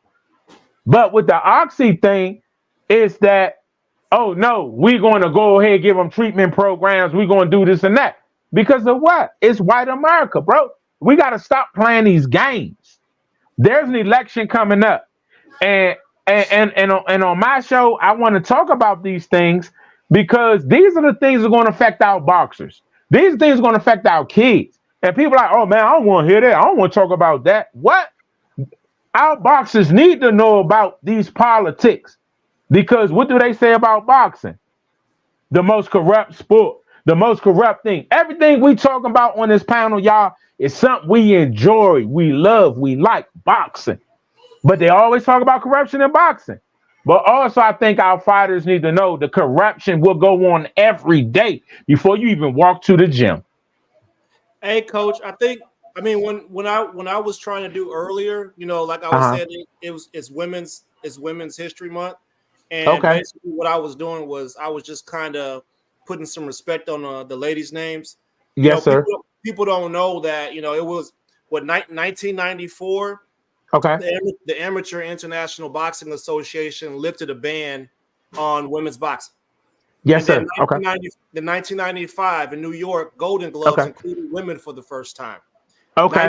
1996, Christy Martin fights Deirdre Gogarty. The fight was considered the both of modern professional women's boxing. So I remember her. To go down the line and talk about where we came from and where we are, because it happened in such a short period of time. Yes, sir. That's kind of what I was trying to, you know, just get at. Like, so 1997, you know, USA Boxing holds its first national championship for women. 99, the European Cup. 2001, the first amateur boxing championship takes place in Scranton. yes, sir. 2009, the International Olympic Committee votes to lift the ban on women's boxing. 2011, women's boxing included in the Pan American Games for the first time. 2012, women's boxing debuts an Olympic event for the first time since the games began. And that's why I transitioned to saying something about Clarissa Shields because Okay. that's a big damn deal. They Yeah. finally allow women's sports to be there, and then the first 8 years are dominated by somebody that comes from a place that got lead in the water. Yes, sir. Right?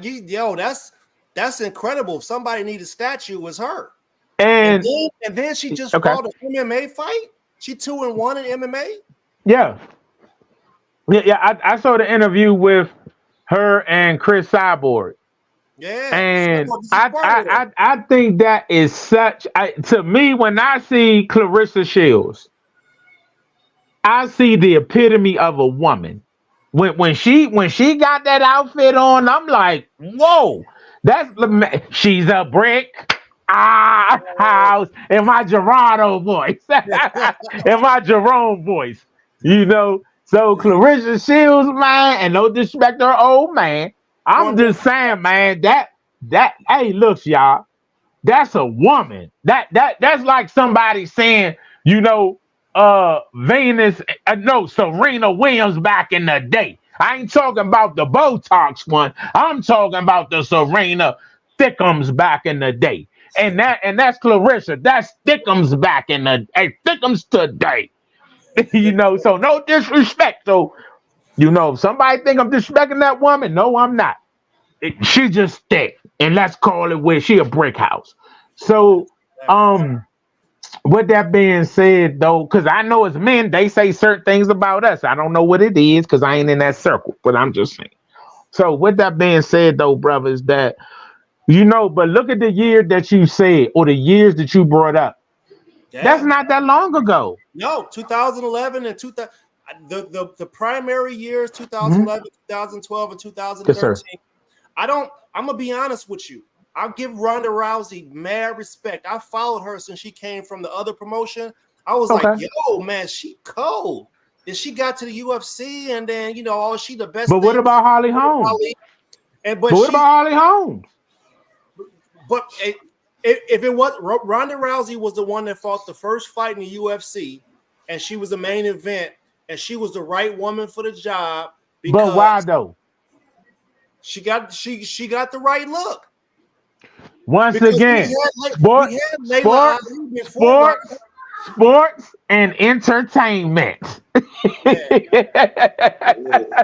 mean, we had Layla Ali. Layla Ali wasn't able to bring much love to women's sports. But once again, at the same time, you had Miss Ann Wolf. You had Jackie Frazier. Yep. You know, Joe Frazier's daughter. You had the coal miner's daughter, Christy Martin, who was the face of female boxing. Like if we go back, because I remember female boxers back then. But also, brother, like they will have, and this is why I really respected Mr. Don King, is because that he had Mexican female boxers on his fights, his undercards, but they didn't give it the credit. Christy Martin, if I'm not mistaken, she was under Don King. If I'm not mistaken. Hey, Sky, get well, brother. So it's like, to me, brother, that fight last night with Amanda Serrano not fighting, that was bad. That really hurt boxing, but also it hurt Jake Paul. Right. Because Jake Paul, and if it's people listening, anybody surfing the net, Coach Green said this. Y'all missed out on a perfect opportunity for women boxing last night for sports and entertainment. Because my thing was this. If Amanda Serrano could not go because of an accident, for whatever it is, you should have said. We're the number 2 or 3 backup to that girl. Yeah. Y'all see what I'm saying? So to me, the Puerto Rican card, man, but once again, but brother, think about the Puerto Rican fan base. Yep. One thing. Hey, Something just popped up on Fight Hype. Jake Paul responds to. Something, I promise you, bro. Something just literally popped up on my phone. Jake Paul responds to. I don't even know what the guy said. But this what I want to say about that, bro. Jake Paul has the perfect opportunity with MVP with the backing of WWE to be able to mess around to have a number 2, 3, 4, and 5 backup, y'all. So there's no reason why that card last night should have ended with Jake Paul bringing Amanda Serrano in the ring, and that's the end of the show. But man, hey, coach, listen, I understand your point and the angle What's you're up? coming from. But look, man, so in the women's rankings, like the all-time rankings, they got Katie Taylor number 1, they got Amanda Serrano number 2, and then they got Chris Shields. I don't agree with the order personally, but there's only one Amanda Serrano. There hasn't been another Puerto Rican woman that's been around. Hey, brother, respect. Look, the only thing I would say is that from what you said, me personally, I don't care. If I'm a boxing fan, I don't care about that order. Who's this? Who's that? Who number 1, 2, 3? As an everyday person, just like you said, you had the Puerto Rican champion female Amanda Serrano. Yep. My thing is that they should have had a backup to her. And that's it. Because still, she allegedly retired last night because of that. So now, who the next Puerto Rican female after her? There ain't one right now. The last girl got beat up. So it was Matias and Berlanga. Let's say you got Berlanga and you got Matias, right? They want to try to crown Berlanga and give him all the glory and all this other stuff. So if say Berlanga gets hurt, you can swap Berlanga out with Matias. And still get the same sort of love, but because there's not another a Puerto Rican woman that's of her stature, it's kind of difficult to carry that card. That's what. So you see, they're trying to go into Puerto Rico. Bro, they got a lot of Puerto Rican stars, bro. Thank you, Scott. So and that's what thank you, Scott. Hey, yes. Hey, brother, listen. Hey, I'm glad Scott said that. Because while you were saying everything about Amanda Serrano and the comparison you gave, right? I'm like, well, what about the other females they got there in Puerto Rico that ain't nobody talking about, who may be with another promotional company or who's not with a promotional company that's out there? I promise you, it's some chicks in some gym in Puerto Rico right now speaking that, hey, y'all, forgive me for the profanity, what I'm about to say. One of the top ones is Xander Zayas, bro. He's one of the top. But we talking about females. I know it's some female in some Puerto Rican gym right now that say, I beat the brakes off that bitch ass, and you know what? She would never give me a rematch, whether we amateurs or pros. And I promise you that if I was in the ring last night, I would have whipped Serrano bitch ass and the other bitch. I promise you, it's a female Puerto Rican boxer out there right now saying that. I think, I know there is a Puerto Rican father, mother, auntie, uncle, somebody saying that if my daughter would have been in the ring last night, or whoever she is, the female in their family would have been in the ring last night, they would have beat the brakes off Amanda Serrano, and they'd have beat the brakes off that other chick. Because every gym has it, y'all. Every gym has it. So I'm looking at a list from AinsworthSports.com. Okay. And it talks about the top 10 fighters, female fighters from Puerto Rico. Okay. The next girl is her name is Carla Torres. She's a featherweight. Okay. Her ranking is 668. Okay. Could you have somebody that's 668 carry that card? But once again, though, the sad part about it is that there are fighters out there, just think about this, brother, that you done seen dudes in a gym who you knew was a monster. Right. And whoever the top fighter in that gym, they challenging that top fighter. Now, we talk about behind closed doors. Right. Their family or whoever else is challenging their family member, right or wrong. Right. Okay. So, and they have some sparring sessions that are monsters, right or wrong. Right. Okay.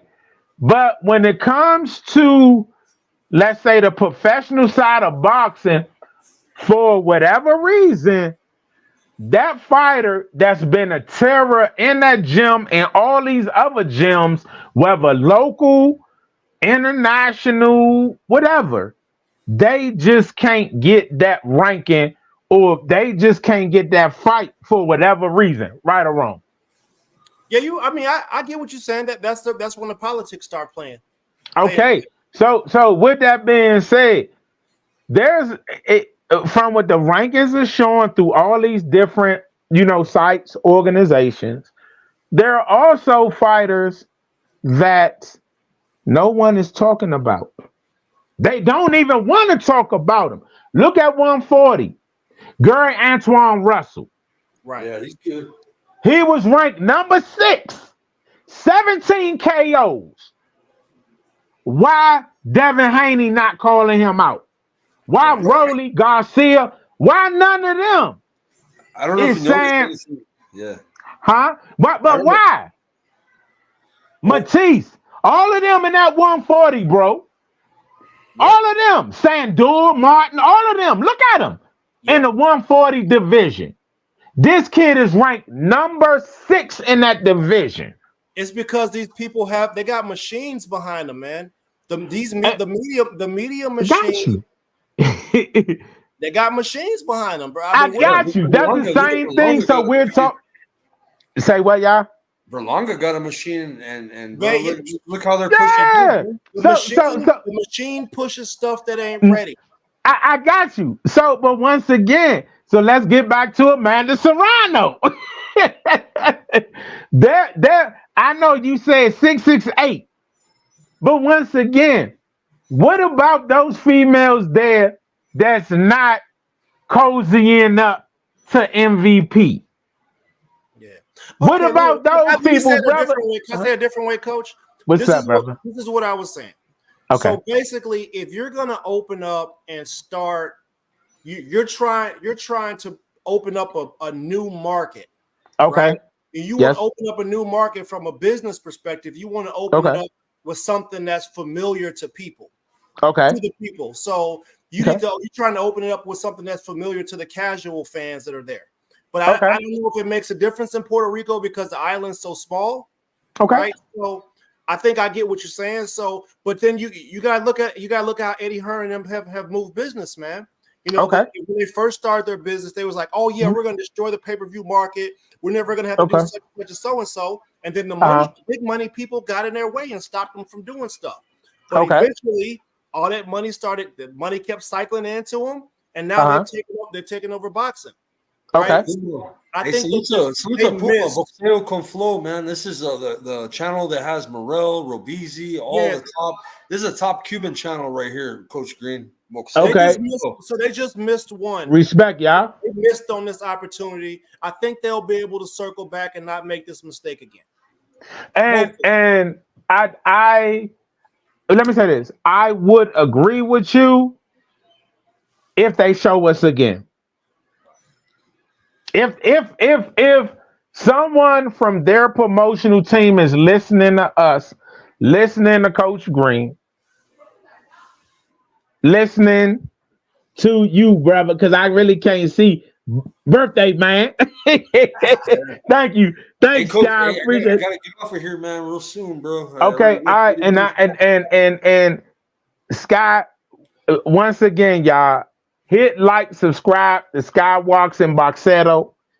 And hey, on this closing note, because I know Sky got to go. We can pick it back up on Tuesday. Hey, I can let you guys cook. Do you guys want to stay on? No, man, it's late for me too, bro. Okay, so my thing is that in closing for my part is that I hope and I know we both all of us agree, let's say this, that we hope MVP on the next go around can get it right. They did miss out on a great opportunity. And I think that when it came to that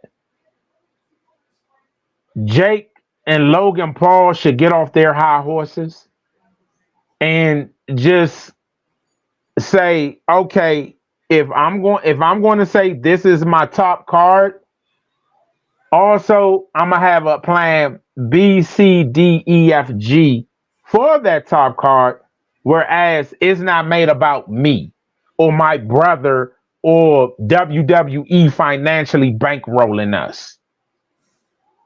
And just like I said, sports and entertainment, y'all. That's what boxing is missing. Sports and entertainment. And we need to have it even at our amateur levels.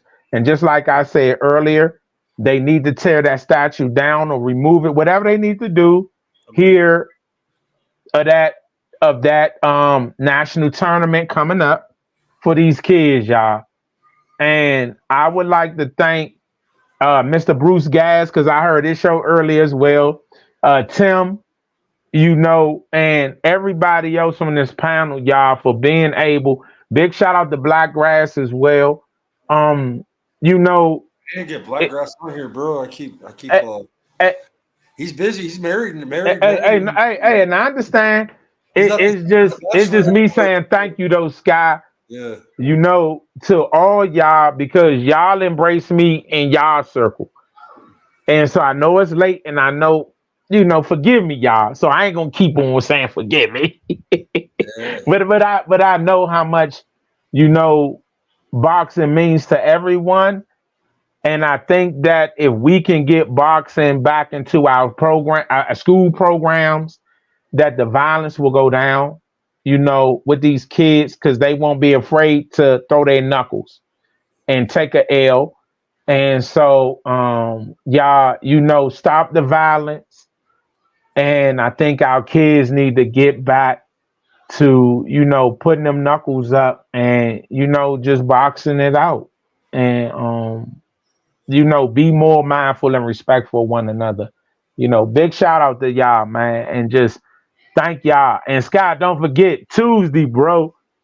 Come on, let's do this. So watch your box. We're gonna watch Erick Arellano, man. We just had him on tonight. Go check out the interview, guys. Go back to the beginning. Great kid, man. Love y'all. Yeah. Much love, Coach Green. Thank you guys for tuning in, man. Like I said, great show tonight. Appreciate Coach Green coming in. We're going to be covering the Nationals here in Albuquerque, so keep an eye out. Hopefully, Coach Green, you said you got to take off, but hopefully you can cover some events with me. But all right, guys, much love to everybody. Cool, peace. All right, Coach Green, much love.